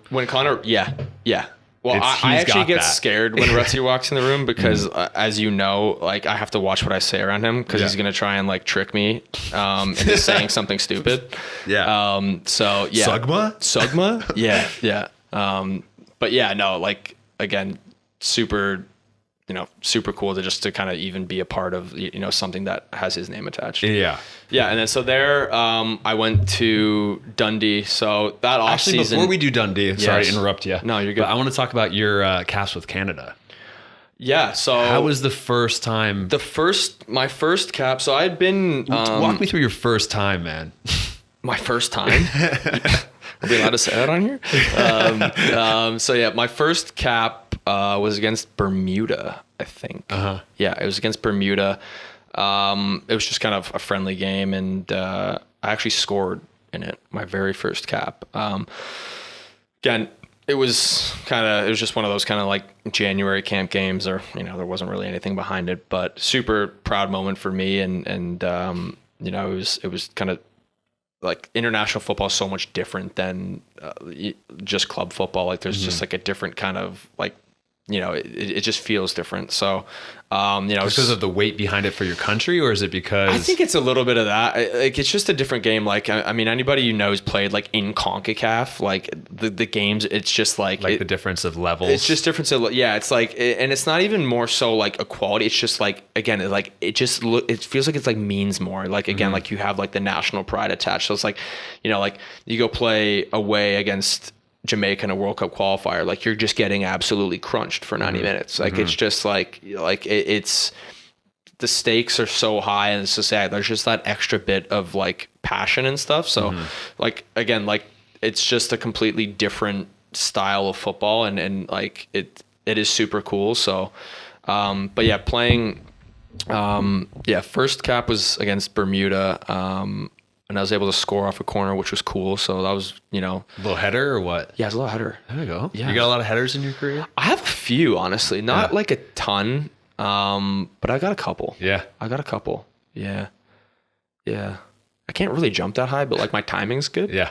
So, I got a few. But, that was a super proud moment. And obviously, like, got everybody to sign my jersey from that. And, it was good, man. So. Do you have what was the best experience, like best cap, best game with Canada? Best game like with the coolest Canada. moment, I'd say.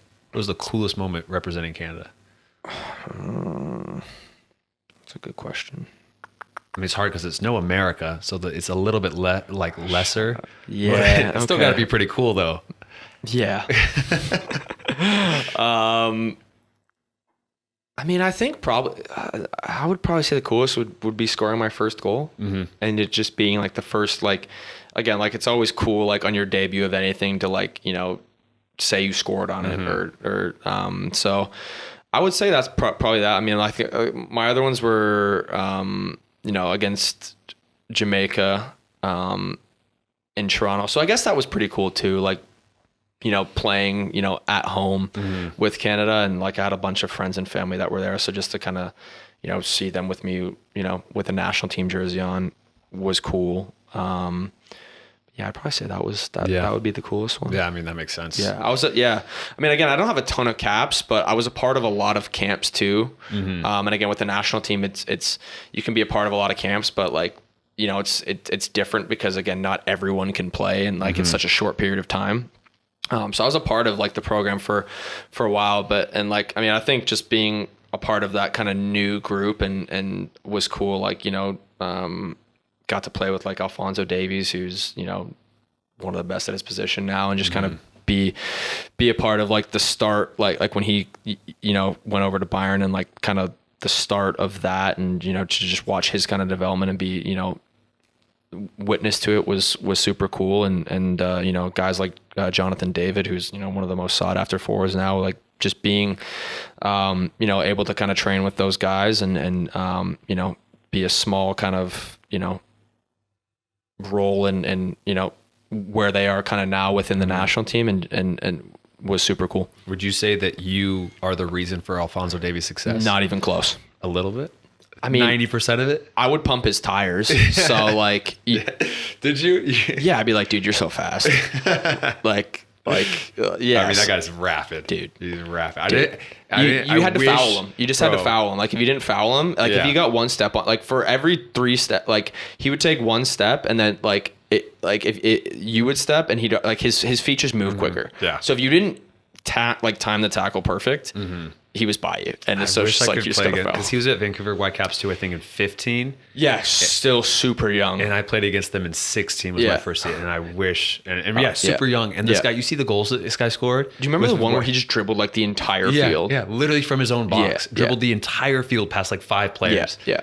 I was like, that's one of those kids that you're like, he's got it. He's got it. Yeah. And that's like, again, like when I would go into camps and like you would just like, there's just guys that look like they just like, they're just kind of like on a different surface. Like they're just kind of floating. He was one of those guys. Yeah. And but like, I also think like the reason he's so successful too is just cause like he's such a like you can tell like he's not stressed when he's playing. Yeah. Like he just plays so free, which again, it's in this profession when there's so many stakes. When there's so much stakes and there's so like, you know, you have contracts on the line, you have like you have to perform. For him, it just felt like, you know, he would only just focus on the game. And I think that's why he's been so successful. And like, just, you know, he just really, like, you could tell he just enjoyed playing and just like didn't look at it as anything more than that. It kind of seemed like to me. Could be wrong. Maybe you get him on here and ask him. Yeah. He's next week. He's next. Yeah. All right, I'll put you in contact. But yeah, so like super cool to just kind of you know, be able to play with him and yeah. Yeah, I think that's usually again the mental side of the game. Like, because it's like when you're playing, a lot of times you're your own worst enemy. You're in your brain. You're talking to yourself. You have a couple plays. You give up the ball. You're like, oh no. And mistakes too. Like I'll be in a playoff game in the USL, and I hype it up so much in my head. Yeah. Like this is the first round of the USL Championship playoffs. It's not that big of a deal, man. What are you stressed about? Right. It's like I've done this hundreds of times. It's just another game. Like why am I psyching myself out? And I'm like, I can't even imagine Champions League, World Cup games, like this stuff. Yeah. And like you say, it's really important that some players just naturally don't have that. They're just playing. Yeah. And I wish I had that because I've always put a lot of importance. I really want to succeed. And then like, I hate like the mistakes I make and everything. Yeah. And I know every player hates their mistakes, but like it kind of has a negative impact on my game. How do those mistakes define you? Right. And so like, again, like I think it's super important to take every game seriously and to have that mindset. But again, it is so difficult to like not be critical of yourself and just have that kind of mindset. Like, and again, that's not something like you can train that, but again, like naturally some people just like that, like they just have that, like, that's the way that they are. And you know, in certain circumstances, it can really pay off. Yeah. So, and you can swing too far the other way too. And then you cannot care at all. Yeah. And I have this one guy. That's the worst. That's like, I had this one guy, I'm not going to name names or teams or whatever, but this guy literally did not give a fuck about anything. Yeah. And he would be doing like the flicks and like tricks. One time in a game, a professional game, he popped the ball up to himself. He's in the middle of the field. He plays there. Popped the ball up to himself and then half volley sidewinded it over, and it worked out. But I'm like, what are you doing? Yeah. Like, and he had a little bit too much of that. Yeah. And it hurt him at times because like when you mess up and you do something like that, your coaches and you're down 2-0. Your coach is not happy. If it works, it's like you look sick. Yeah. But if it doesn't, it's like, okay, like, yeah. And it's like having that balance of understanding when to do it and then not caring too much, but then not wanting to mess up, but like not letting the mistakes affect you. It's like, it's like that perfect chemical balance in your head. And some players just have Some players just have it. Yeah, exactly. And that's just kind of how some people are. But no, you're right. Like, you can't let it kind of like go too far that other way, because then it's like that, like that's almost worse. That's worse than caring too much, right? So but that kid, he was a character, man. He was I've played with guys like that are just super luxury players super, like, so talented, but it's like, okay, like, do you actually like, there's more than talent that comes at, like, there's tactics, there's like, there's a lot of things that, like, you know, you have to be able to, you know, in the modern game, you have to be able to defend, like, everyone, not just defenders. Like, you know, you can't just kind of sit there and, unless you're like, you know, Messi, and just get a scoring chance every single time. But you have to, it's success. But he's also earned that right. Yeah. And the more success you have, then the more you can get away with. The more you can get away with it. But in the modern game, like, like the luxury player, I feel like has died a bit. Yeah, so it has, definitely, especially in the USL Championship. It's hard to get those. In this league. No, it is. Yeah, you got, because it's a gritty league. It's a very gritty league. Fast paced, a lot of tackles. So Dundee. You went over to Scotland. Yeah. Was this, did it pop up with like your agent? Did he? Yeah. So careful. It's expensive IKEA bookshelf. Wardrobe. I know. So like it was kind of getting later in the off season after my second year at Miami, and you know, I was talking to a few teams, but so I had some interest, but like wasn't really sure, you know, and I think something would have happened towards the end of the window, but you know, I was just, I guess I was getting a little impatient. What month are we talking? Like December, January? Or? Yeah, I would say probably like, it was starting to be like around Christmas time. So like, you know, a few weeks before, and like, you'd have to report. A lot of people don't understand the stress of the nights, and all of a sudden you're trying to go to bed, and it's like Christmas Eve, and you're like, I don't have a job for next year. 100%. And like, I had a good year my second year too. So I was like, and I was kind of just being like, hey, like what's going on? Right. And so, anyways, my agent kind of reached out and was like, hey, like this opportunity in Scotland. And I was like, okay, like, I mean, I'm 27 now. Like, that's super late to be going over to Europe, but I was like, okay, this, like, you know, I've always wanted to play in Europe, and I was like, you know, this might be, you know, the only time to go. So ended up doing the deal there, and went over in the January window, which for people who don't know, it's a tough time to go. They're in the middle of their season, and just finished being off for like 2 months.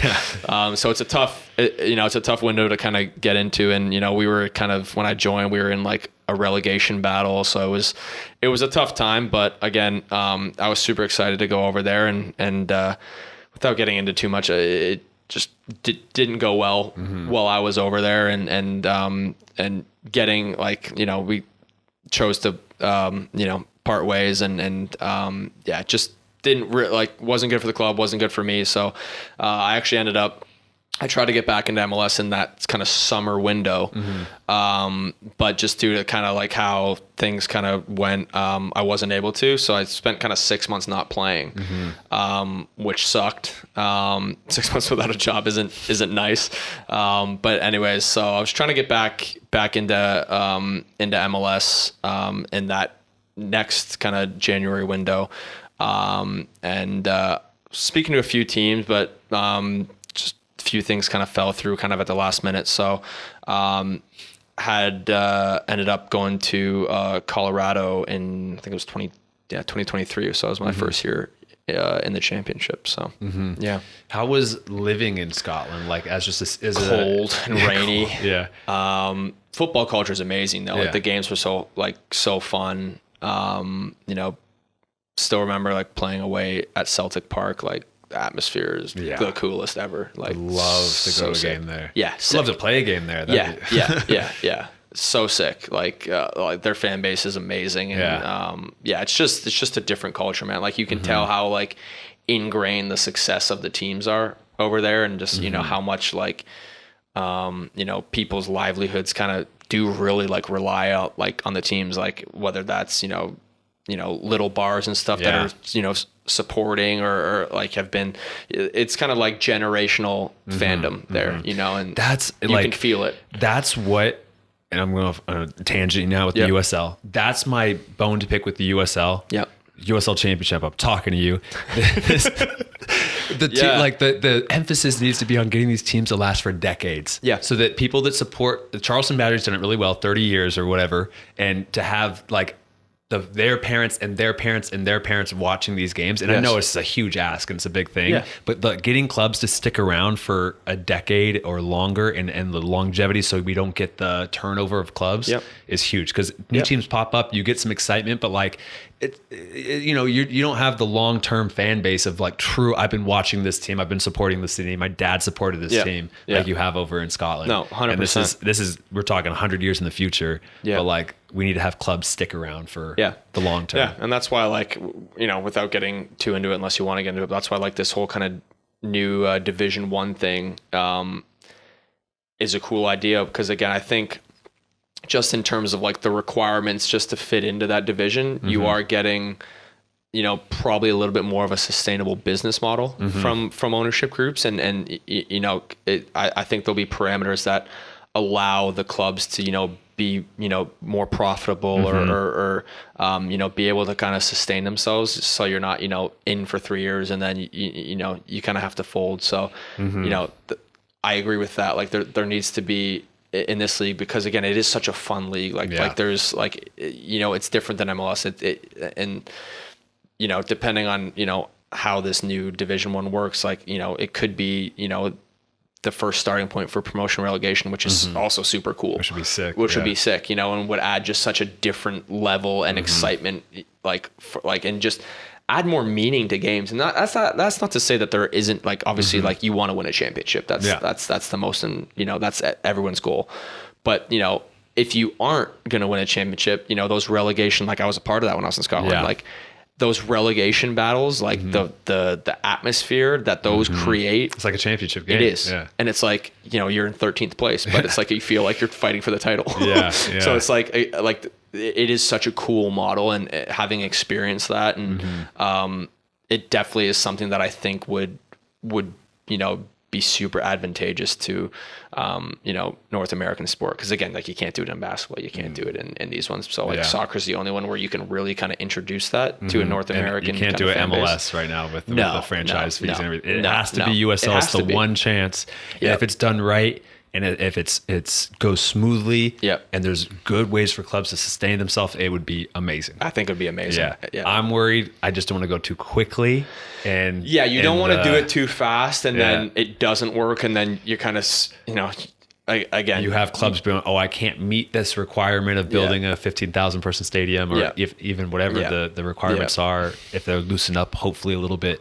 But like, I'm worried it can go one, it's either going to be the best thing ever, or it's going to be the worst thing ever. And that we're rolling the dice. Well, the thing that, like, the advantage that we do have is that the World Cup in 2026, right? So it's the perfect timing. And I think they've obviously, planned for that, which is smart. I would do the same thing if I was running, the USL. But, I think with the World Cup coming, there's so much, enthusiasm for investment, and like, now, like, there's so many sponsorship opportunities, and there's so many people that are looking to kind of get involved in the game here, for whatever reason. Right. So, I think if there was a time to do it, it is now.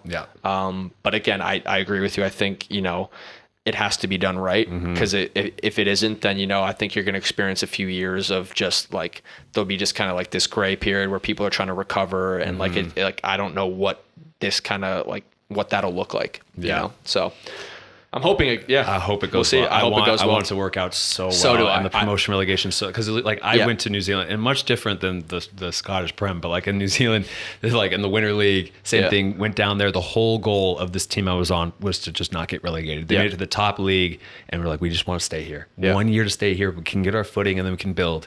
And last game of the season, we needed a win or a tie. We ended up winning 2-0. And in the locker room, same thing, 13th place or something on the table, but we were just one step above relegation zone, popping champagne in the locker room, the fans and everything. Sick. It's sick. It's sick, man. This is Winter League in New Zealand, 13th place team, and I'm celebrating more than I ever have in my life. Best time of my life. It was cool. It was really cool, and No, I would love to see that in the U.S. Just amazing. for the fun of that and the excitement of seeing who gets promoted, what clubs got relegated, all that kind of stuff. Yeah, 100%. Yeah, no, I think again that'd be super cool, and yeah, I mean, I also think like you would, it would attract like, a larger, player pool that, maybe, again, being on the other side, like when I was in MLS, like, teams still look like people still look down on the USL, and now being a part of it, it's like, dude, there's so much talent here. There's a lot of talent. There's a lot of talent here. And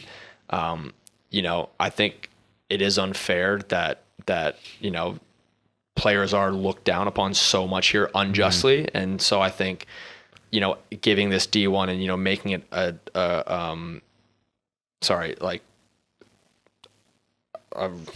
do you say it? I guess a Division 1, is that? Yeah. I guess. Making that like a reality, I think will just kind of, make it a more presentable league to players and just kind of give them more opportunities, I think. Yeah. So, yeah. It'd be cool. I'm excited. We'll see what happens. It'll be sick, dude. We'll see, yeah. So going to Scotland, back to Scotland, what was one thing outside of football, just in the lifestyle, that you like more than living in America?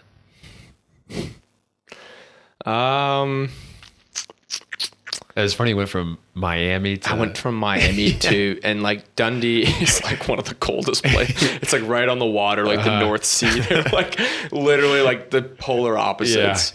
Yeah. I don't know. Like, I guess like... I mean, dude, we're pretty fortunate in this part of the world, I think. I mean, it's pretty cool to like, when you go kind of out and, like out in like the town and stuff, like you'll see a bunch of castles and stuff.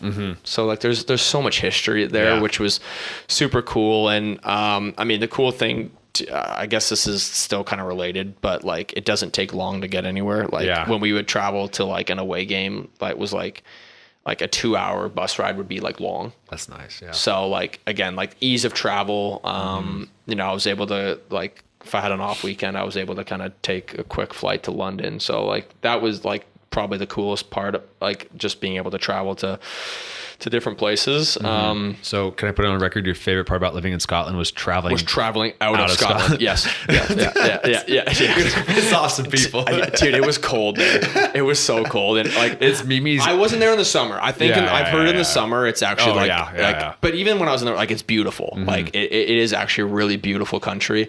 And I actually like Scottish people, like, they're so funny. Like they're for me, they're probably like the funniest people. Yeah. They can be kind of mean at times, but like, again, you got to have thick skin and like humor. But again, that's just like how they, like they're used to that. So, I mean, good people. It's a beautiful country. The food's not great for me. You know, like haggis? I actually didn't even have haggis when I was there, but it just didn't really seem appetizing to me. I'd probably skip that too. Yeah.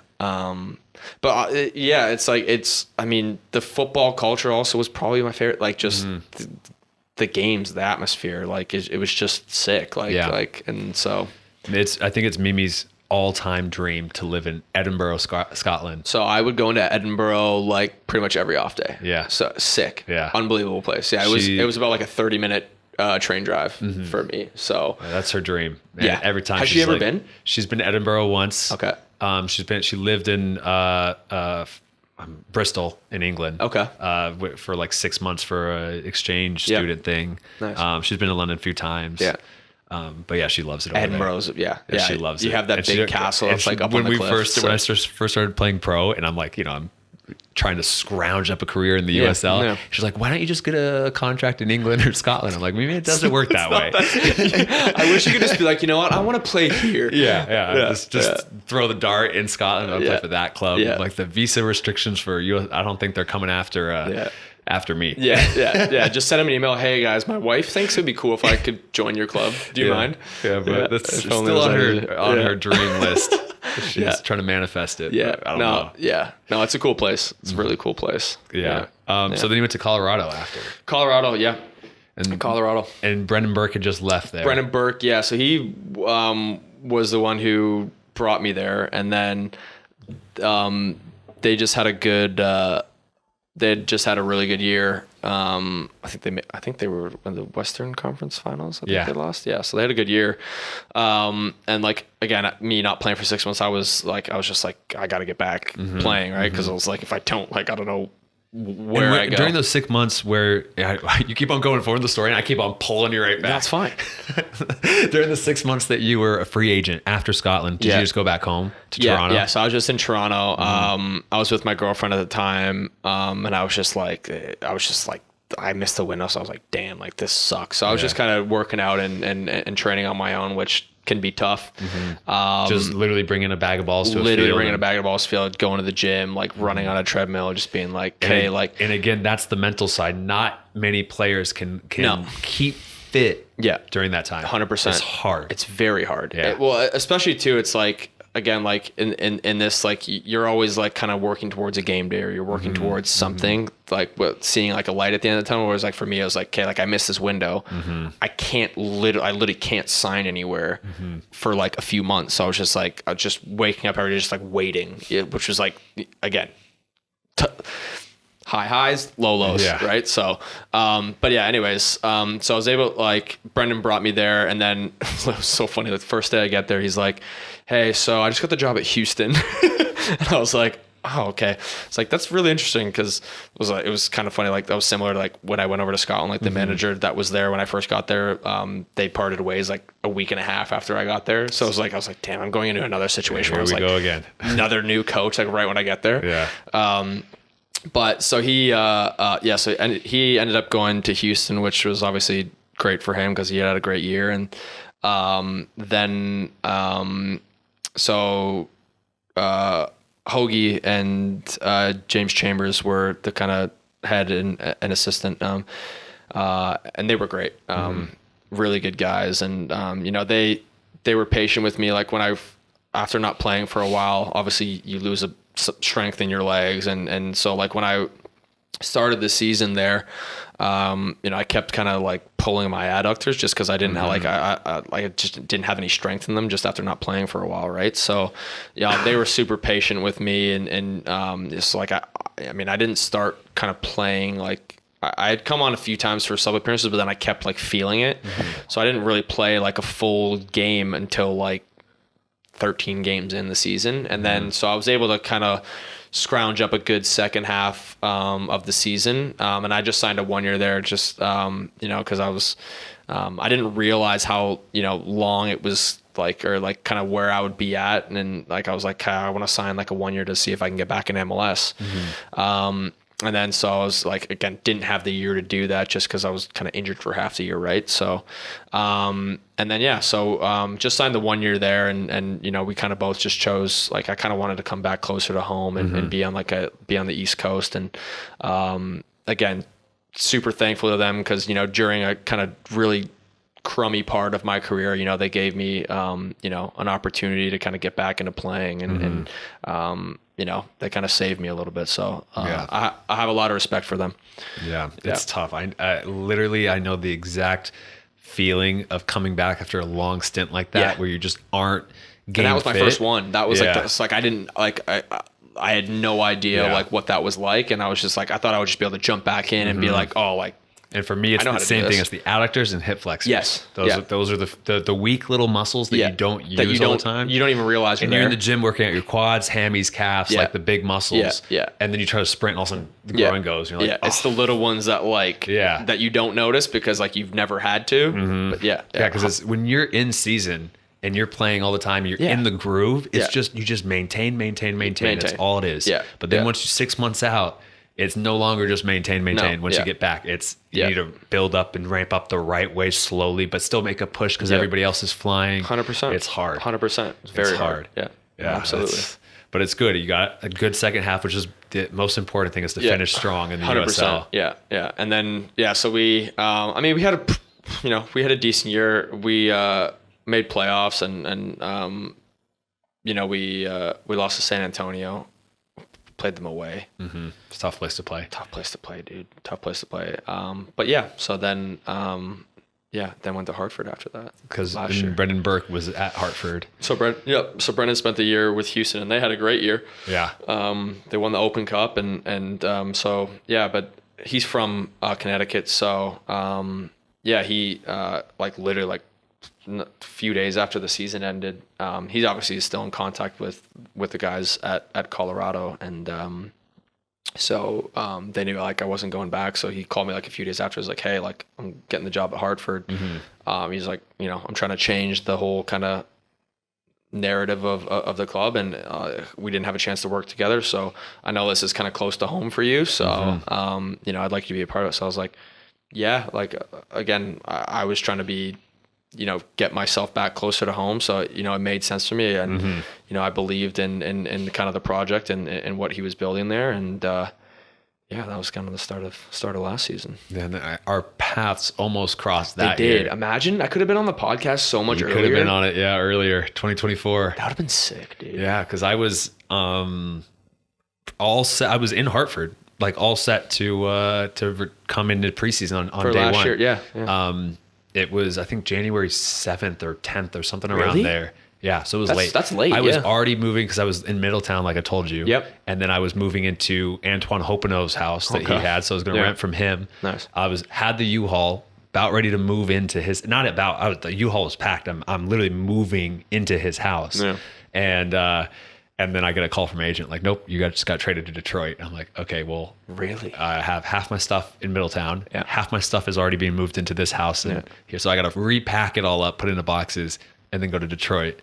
And preseason starts next week. So I was like, here we go. Oh my! Dude, the USL off seasons are wild. Yeah, man. They're actually wild. And the hard part that also needs to improve is just especially as you get older and have more stuff, and especially with a family. Yes. The moving stipends, and I was lucky because if you get traded, all your expenses. If you get traded, again, sometimes you again, I had it when I was there. I had to agree where I get traded. Mm-hmm. If you have that in your contract, you actually don't get it. But if they trade you without your consent, you get the $4,500. Yeah.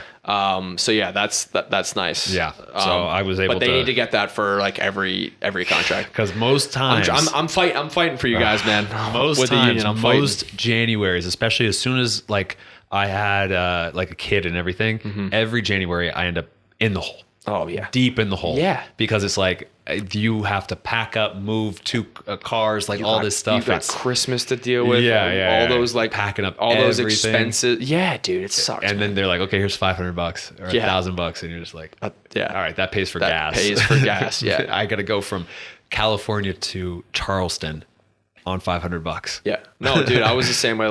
I still, when I signed for Colorado, going back, I still had all my stuff basically in a storage in Miami. Yeah. From when I was there, because I didn't move. Which is such a footballer thing to be. I just came from Scotland. All my stuff is in Miami, but I'm playing in Colorado. Yeah, literally so because I had a lot of nice things. So I was I didn't want to sell them, and it kind of all happened quick. So I was okay, when I was over in Scotland, I had all my stuff in a storage, mm-hmm. and then I came back, and then so I moved all my stuff from Miami to Colorado. Ended up not going back, so then I moved all my stuff to Hartford. Yeah. And then so my stuff, and then I ended up going to Charleston, and then I was now I'm here, but it's my stuff's still in Hartford. It's just my life is just kind of my life's in 3 different places always. Yeah. Which is just wild. How it is. Yeah. I had the same thing. I was over in Germany, and I didn't know. I came on trial in Orange County with the Blues, or now the Orange County Soccer Club. But I didn't know. I had a contract set for me in Germany. So I was I'm just going to leave all my stuff here in Germany in case I come back. Yeah. Went over the trial. Of course, the trial went well. Signed over there. Mm-hmm. Then I finished out the season, and I'm okay, well, I don't know if I'm coming back here. So then I had stuff in Orange County. I was living in Portland in the off season, stuff in Germany. And you just feel so frazzled with everything. You just never feel settled, you know? It's it sucks, man. My sister is the exact opposite in terms of dealing with that stress as me. Yeah. She would call me and be like, what's your situation? What are you going to do? What's all your stuff? You have stuff in Germany? What are you going to do? And I'm just relax. I'll cross that bridge when we get there. I've done this before. I'm not stressed about it. Yeah. And it gives her more anxiety than anything. And she's just like, she's excited for me to be done just so she can stop stressing out every off season. Yeah, 100%. I know that all too well. Yeah. So you go to Hartford. Yep. You were there for like half the year? I was there for like half the year, yeah. And then I went on loan to Charleston for like the second kind of half. But yeah. And that's so now you go from Scotland to back home to Colorado to Hartford and now bouncing to Charleston. The past like 3 years, man, I just feel like I've just been moving, like it's just been a whirlwind. Yeah. A whirlwind. How'd you like living in Charleston though? Amazing. Yeah. It's so nice. I think it's one of my favorite cities in the world. Yeah. No, like, again, like Toronto's great. Miami's great. Charleston for me, just like, again, especially at like, in my 30s now, it's the perfect place because, it's like, again, you can find fun there, but it's also very like, Southern kind of relaxing and good golf, which is important. Yeah. But yeah, super. Did you ever make it to Kiowa? No, dude, we tried to do it. But just like, cause we were going to do it like, at the end of the year, but then like we lost in the finals, and then it was just kind of like everyone was kind of like down. Yeah. So like we just didn't, and then like everyone kind of went home, so we didn't end up doing it. But we played that. Did they have like kind of like that partnership with that course while you were? We had like the 1 year, so it was at Patriots Point or whatever. So Patriots Point's there, yeah. There's a different one that we would play all the time. I forget what it was called. But I was in the year where we just finished it with the one at Patriots Point, and they were working on that next one. Yeah. And so that whole year we were trying to talk and try to get something and nothing. Yeah. So we would we would play like 3 times a week. It was so nice. That's sick. But yeah, no, it was great. I mean, obviously, Hartford, we just didn't do well. And then so I was able to, meet up with Ben Pierman, who was actually one of my coaches when I was at Michigan State. So full circle moment again, man. Just connections. Yeah. But yeah, it was great. I mean, they obviously had a really good year last year, and I was able to kind of, help with that towards the end of the year, and really kind of start and fully enjoying like being like healthy for a full year, like going there and really enjoyed my football there, and Lee and Rob, how they kind of run that place is really something that Rob is such a good guy, man. Yeah, such a good guy, and Lee is such a cool GM, and so like the way that like the dynamic that they kind of have is super fun to be a part of. And, we were so close to kind of making it to that final, and, think if we get there, we give ourselves a chance, but Rhode Island kind of went on that stretch and, beat us at home, which stung, but, it was a super fun year, man. Fun year. It's a good group of guys. I mean, I don't know all of them. It's a good core group. Yeah, it's similar to here, man. Just like, such like no cliques, just such a good core group of guys that like they all go about their business, like there's no egos, like it was a really good group of guys, and also some super talented guys. So some it's really the perfect mix, some ballers. Yeah.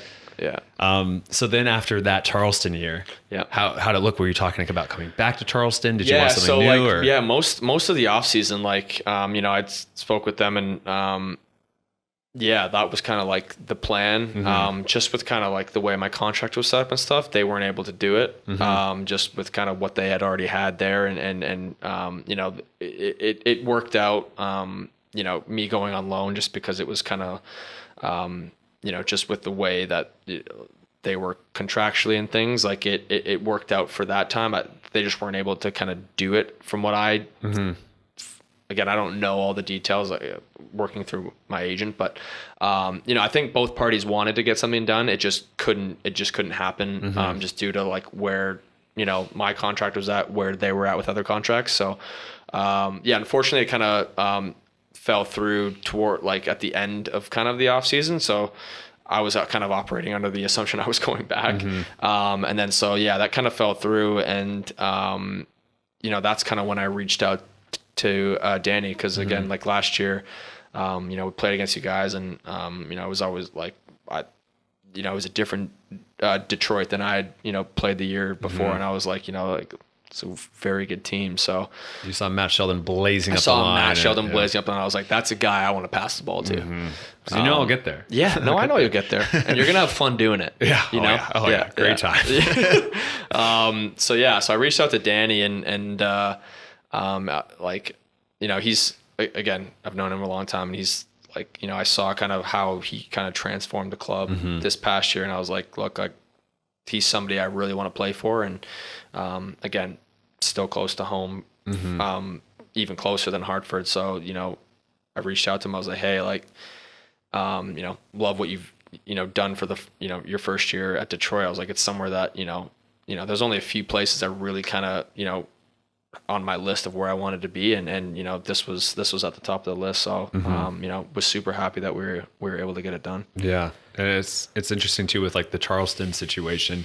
Again, another thing that I didn't realize when I was a fan before I became a pro is that the amount of steps that have to all be checked off for that contract to finally be sent. Yeah. It's it has to be approved by so many things. Then you have the budget consent. Then you have even the depth that you already have. Yep. Then you have all these things. And then like you said, the loan things that could lessen the budget. Yep. It's just so much more complicated. Yeah. I thought it was, if the coach likes you, give you a contract, sign. Yeah. And it's not like that. No, it's not. It's not like, okay, I want to play for you. You want me to play for you. Let's get a deal. It's no.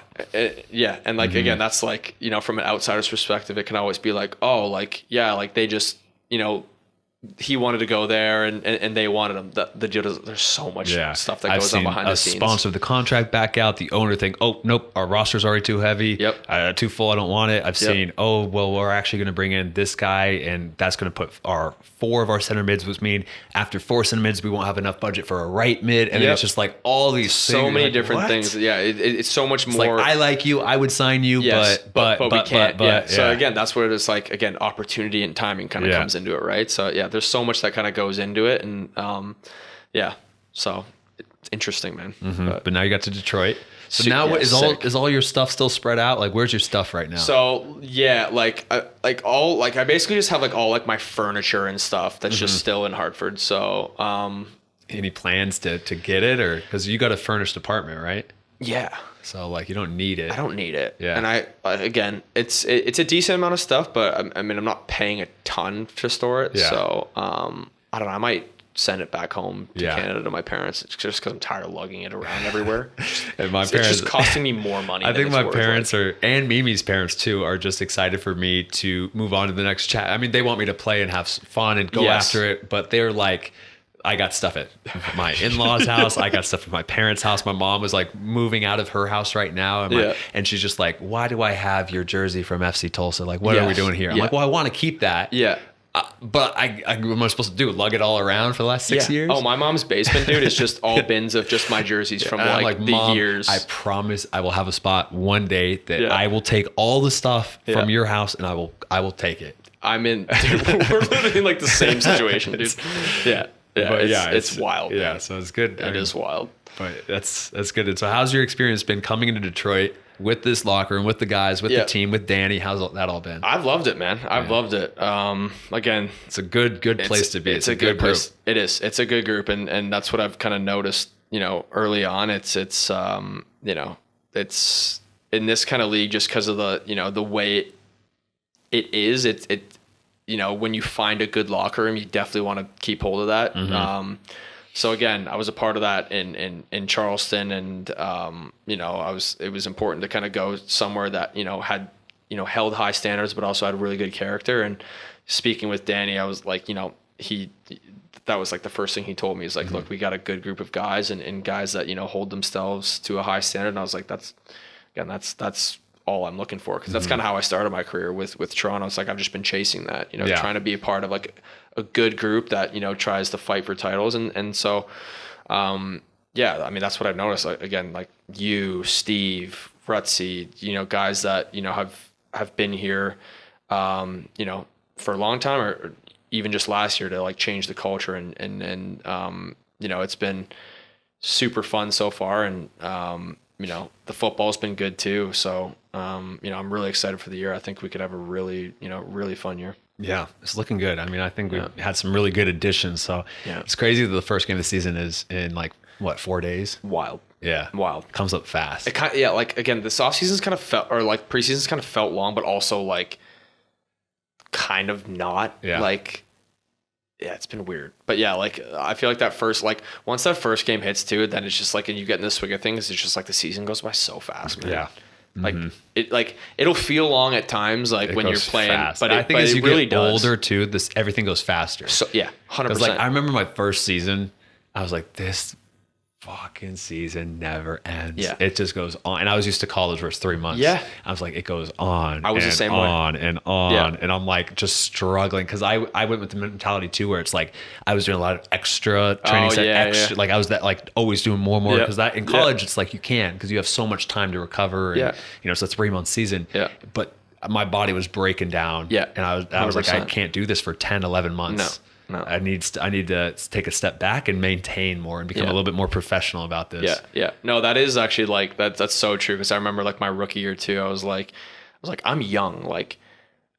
Why do I feel like this is so long? But again, you're right. Coming from college, it's you're playing for 3 months. It's and then you end up playing a 10-month season. It's it is so much about time management and body management. Right. So, but now that you're older, it's again, it goes so much quicker. It's weird, man. It goes so fast. This preseason just zipped by, and I'm like, this season's gonna fly by, and all of a sudden I'm gonna be 33. Yep. Have grandkids coming soon. You're like, oh, brand new year, I got so much time, and then you're like, it's November, and you're like, yep, another off season. Here we go again, and then off season goes, and then all flies by. Oh, dude, yeah, you're getting ready for a 2 mile again. Yeah, exactly. Before you know it, you're 40 years old. Jesus, it's crazy. Yeah. It's crazy. And every old person always says it it goes faster and faster, and you're like, yeah, whatever, buddy, I get it. I know what I'm talking about. I'm 18. Man. I'm young. Yeah, whatever. And then it just hits you. It's crazy. Yeah. What do you want to do when you're all done playing? Oh man, that's the perfect time to ask me that question. I don't know. No idea.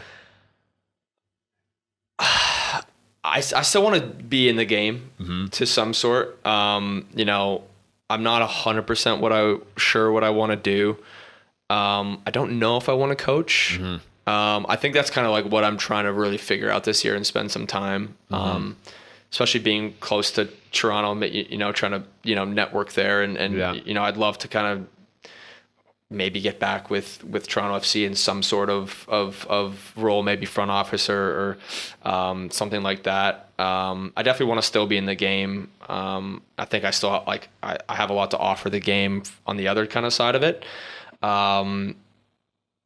I've considered being an agent. I don't know if I want to do. I couldn't do an agent. I don't know if I want to do. I don't want to be a professional coach. I don't want to be an agent. I know that. I think a college coach could be fun, but then again, I'm I go back and forth about it. I'm in a very similar boat. I want to stay involved in the game, but to what? Yeah, to what extent? Yeah, I don't know. Yeah. No, it'll be interesting. But I'm also, again, there's also a side of me that was I could do something else. Maybe we just, start a super successful podcast like Joe Rogan. I've been trying to do that, man. I know. But $7 a month of ad revenue is not cutting it. That's true. I think that it's hard because I've gone so long of traveling so much, bouncing around so much, and then having a weird schedule where you're locked in for 10 months, you can't do anything. Yes. There is a little part of me that I'm it'd be kind of nice to have my weekends and nice to have just to go 9 to 5, be down like my sister and brother do that. Yeah. A good work-life balance. But I'm I don't know if I'll get super bored with that and miss the game and miss that. I think, so I'm literally all over the place right now. Yeah, no, dude, I'm the same. Yeah. I'm in the exact same boat as you. And I definitely there's something there's definitely gonna be things you miss. I think the thing that I know I'll miss the most will just kind of be the locker room. Yeah, oh God, and just being around just a bunch of it's so much the fun. Laughs, just every day, just something new. I think the travel I won't miss. No. I think actually just having like, you know, a home base and just, you know, knowing that you're gonna kind of be somewhere. And you can move on your own terms. And you can move on your own terms. So it's like, it's not like, oh, you need to be here in a week. You're like, uh-oh. Exactly. It's like, I want to move now. So I'm going to plan this out. I'm going to take 4 months. I'm going to go about this the right way. Yeah. Yeah. I think that's like what I'm looking forward to. But yeah, again, like, you know, I think, again, my whole, you know, persona has been soccer, you know, my whole life. Yeah. And like, again, it's tough to change that.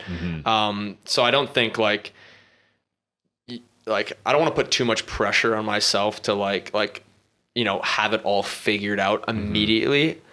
I think like it's important to do something. Like actually, Keelan, he kind of was on a podcast where he kind of talked, he's like, it's important, like, you know, I've seen guys that kind of go with, like, when they retire, like, they kind of don't do anything for, like, an extended period of time, and, like, they kind of go into this, like, hole where they're, like, you know, they start, like, you know, missing the game, and so, like, it's just not a good kind of mental, like, space to be in.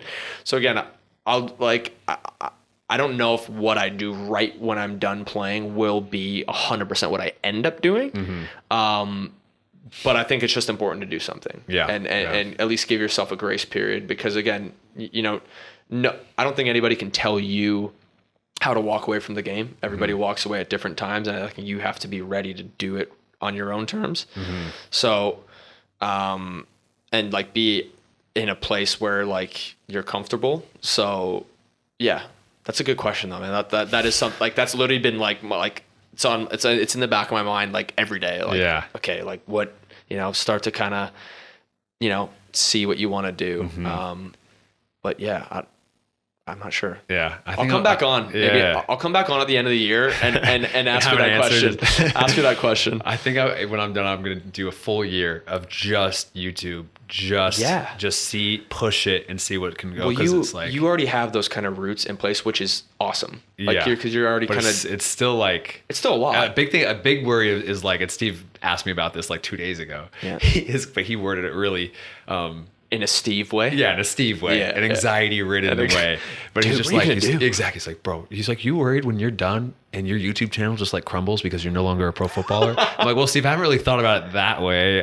But then it's like I lose that aspect, but then I can also put in a full 9 to 5 shift Monday through Friday. Like that would be cool. That's what I said to Mimi. I was like, I'd love to go Monday through Friday, 9 to 5, making videos and training and doing stuff with pros or college kids or semi-pros or whatever. And then have weekends off and do that. And see how it goes for a year and see if I can push it. But then I don't know. I might get so burnt out of social media. Because there's some downsides to that. Of course. Where I'm like, I don't know. I might just want to coach, but then you lose. It's all pros and cons. Yeah, but again, I mean, you've built kind of, you know, this platform and you know, I think you've put a lot of like the work in. Like, I don't think like not being a pro footballer anymore will. Yeah, I think it'll be okay. You're not going to lose, like, again, maybe you lose a few people, but I don't, people come to your channel because, you know, it's the information you give and you know, it's, you know, the personality you have. Right. So, you know, I don't think the label of professional soccer player is really going to change that a ton. And I think like, especially too, because in season, I can't do a lot of actual training. Like I would love to take a group of pros or semi-pros or college kids and put them through real sessions and do like their stories and do like player spotlights on that. Especially in Portland, with the Timbers Academy and Timbers and all that stuff would be cool. Well, dude, you can even do like a mini series of like, you know, in USL, like an off season, like, you know, you get a bunch of guys, like, you know, whether that's here or in Portland, then you know, run them through like do an off season thing. And like, I think so many guys would appreciate that. So, you know, you can kind of, you know, be creative with it and you'll have more time to kind of, you know, do that, which would be cool. It'll be interesting. It's still, I wish I could play just, I wish I could sign a 20-year contract with Detroit City. So I'd lock in. That'd be sick, right? I'd lock in. Just lock in. That would be sick, dude. That would be sick. All right. So I'll end the podcast with 3 questions for you. Let's go. And then I'll let you go. Okay. Dude, this has been fun, man. It's fun, dude, we could do this all night, man. I know. All right. So first question is, I haven't done this in a while. I got to make sure I got my 3 questions all set up. Did you do your homework, dude, or what? I got it. I'm more of a on the go, like no notes, just rip it. It's impressive, man. It really is. I feel like I would have to like have like a notepad, be like, okay, like what question do I ask? Well, I was super nervous about that when I first started. Yeah. And then, to be honest, the first couple ones, if you watch, I'm like a little all over the place, or it seemed a little too rigid because I tried to plan it out. Yeah. And then I just was like, I'm just going to listen because I already can talk forever and just have a conversation. Yeah. So then I'm like, if I just listen, and then now I've just been listening to the story, and then I have 6 questions pop into my head, like about the story. I remember, yeah. I'm like, okay, make sure you ask about what he enjoyed in Scotland. Okay, and do this, then this question. And I'm like, I have trouble now keeping track of all the next questions I want to throw out there. But that's the thing too, is like I feel like even like there's cameras on, but like we could literally go and have a like get dinner or have a coffee and we'd be talking about the same thing. Yeah. So, that's like, exactly what I wanted this podcast. I wanted to feel like, for those of you listening, you're literally listening to 2 teammates literally having coffee. This is literally we're not saying anything different because we're on camera. This is actually how we would talk. That was my goal. Yeah. Okay, so last 3 questions. What has been the absolute best moment of your career? The highest high? MLS Cup 2017. Yeah. That's what I had in the back of my head. It was what was probably going to be it. Yeah. That's pretty hard to beat. Yeah, I mean that's kind of like the pinnacle of achievement, or the top of the iceberg, I think, in North American soccer, at least, right? Yeah. Other than, I guess, winning the World Cup in 2026, but I don't think I'll be there. So, that's definitely like the highest trophy I've won. And was there a specific moment where you just had all the emotions and you literally felt like the endorphin rush was just through the roof? Yeah. Like right when that final whistle blew, or like it was honestly like a few minutes before, like, cause like I just saw how the game was kind of going, and I just like it was in stoppage time, and like I saw it, it was like there was like 4 minutes. Yeah. And then like it started going, and like I could just tell, like you know when like you're kind of seeing out a game and you're like, dude, there's just no way these guys are gonna score. In your way. Yeah. So like I just knew, and I was just like, dude, like this is just so sick. Like, and then when the final whistle blew, I just like lost my voice in the span of like 10 seconds, just screaming. So it's just sick. That's so cool. It's better. Like the best part of it too was just like to do it with like, you know, like lifelong friends, like guys that like, again, like they're your teammates, but like a lot of the guys I did it with are still like some of my closest friends, if not like my best friend, Alex Bono, he was there. He's goalkeeper for New England now. Like to do it with, you know, a real good group of guys is a little bit more special. Yeah. So, I mean, that was even why I enjoyed last season with Detroit so much. Yeah. Because it was like, not only was it my most successful season, and it's still, we were 3rd place in the table, and we lost first round. So my career hasn't been crazy. Yeah. But like, it was my most successful season at the professional level. Yeah. With, I think, my favorite locker room. Your favorite locker room. And I was like, this is just the pinnacle. I was like, every training I was enjoying, every day I was enjoying it, the games, the wins, beating Houston Dynamo in the Open Cup. Like, it was just like you said, celebrating the highs of on the field with actual long-term friends. Yeah. And that's the cool thing. And again, it's rare, but like, you know, you can win championships with, you know, just a really talented group. And again, there's got to be some culture there. Like, you know, you don't just win, just like talent doesn't just win anymore. But like, you know, you can win and, you know, maybe have a locker room that's not entirely like, not that doesn't like each other, but not super, super close. Right. Yeah. But it's so much more fun winning with like a really fun, like group that like, you know, goes out together, like, you know, really kind of like knows each other. It's just like, it's like when you're a kid, like it'd be like winning with like, you know, just a bunch of like your closest friends, like from your neighborhood or something, right? Like it's just, it means a little bit more. So, yeah. And on the flip side, what's been the lowest low? Definitely coming out of Scotland and like the 6-month period where I was just kind of in limbo. That's tough. Yeah, it was just, there was just kind of the fear of the unknown, and it was like my first it was honestly like my first bad experience in the game. And again, some people don't have them. I've kind of, again, been very high highs, very low lows. So I like, you know, I've had, you know, I think I have good experience in terms of like what, you know, both sides of the game can kind of give you. And so, yeah, that was definitely the opposite end of the spectrum. And, but again, was able to kind of get back on my feet and you know, still play the game. So. Yeah, that's good. That's tough to do. It's tough to do, man. It's tough to do. Yeah. Now, last question. If you could go back into a time machine to any time during your life and go talk to younger J. Tyler Chapman, ooh, what would you do? Or when would you go back and what would you say to him? Wow. So that's a heavy-hitting question to end it. Heavy-hitting question, oh, yeah. man. We don't play around here on the Against All Odds podcast. No, we don't. I would honestly, I would probably go back to before I went to Scotland. Yeah. Yeah, probably before that. When would you just say? I would just say to myself, let's maybe not go there. Yeah. And then just like try and, I think I would have been able to stay in MLS. I think like leaving like, especially now because it's such like, it's a league that's growing every year and it's so tough to get back into it, especially if you're older. Yeah. If you're younger, it's definitely a little bit easier because again, like the business model is, you know, get young, develop, sell. To stay kind of in that kind of like umbrella of MLS, I definitely would have. So yeah, but again, I did learn a lot about myself and through tough moments. So it's not all, you know, all regrets, but yeah, again. And again, like we talked about, like not having a crystal ball and seeing the other path. Yeah. It could be worse. Yeah. You could have waited. No teams popped up with the right deal. Yeah. And you retire. 100%. Like that's a possibility. 100%. So yeah, no, again, the grass isn't always greener but you know, things aren't always bad as they seem. Yeah. So, yeah. I like it. Sweet. Right. Well, any last things? Any shout outs you want to give? Shout out Breck Shea for the merch. Shout out Breck Shea for the merch. Please, if you haven't watch. I'm gonna message him and tell him to watch. Yeah. Just because I'm rocking the merch. Doesn't he have a little podcast or something going now? Yeah, him and Jeff Cameron. Yeah. I think they have a little something go. Yeah. So, I think they're doing well with that. But like and subscribe. Perfect. Awesome. Well, thank you for tuning in the Against All Odds podcast. Jay, thank you for coming out. Thanks for having me, man. I'm super happy to be here. It's been fun. Awesome. Sweet. See ya. Thanks, man.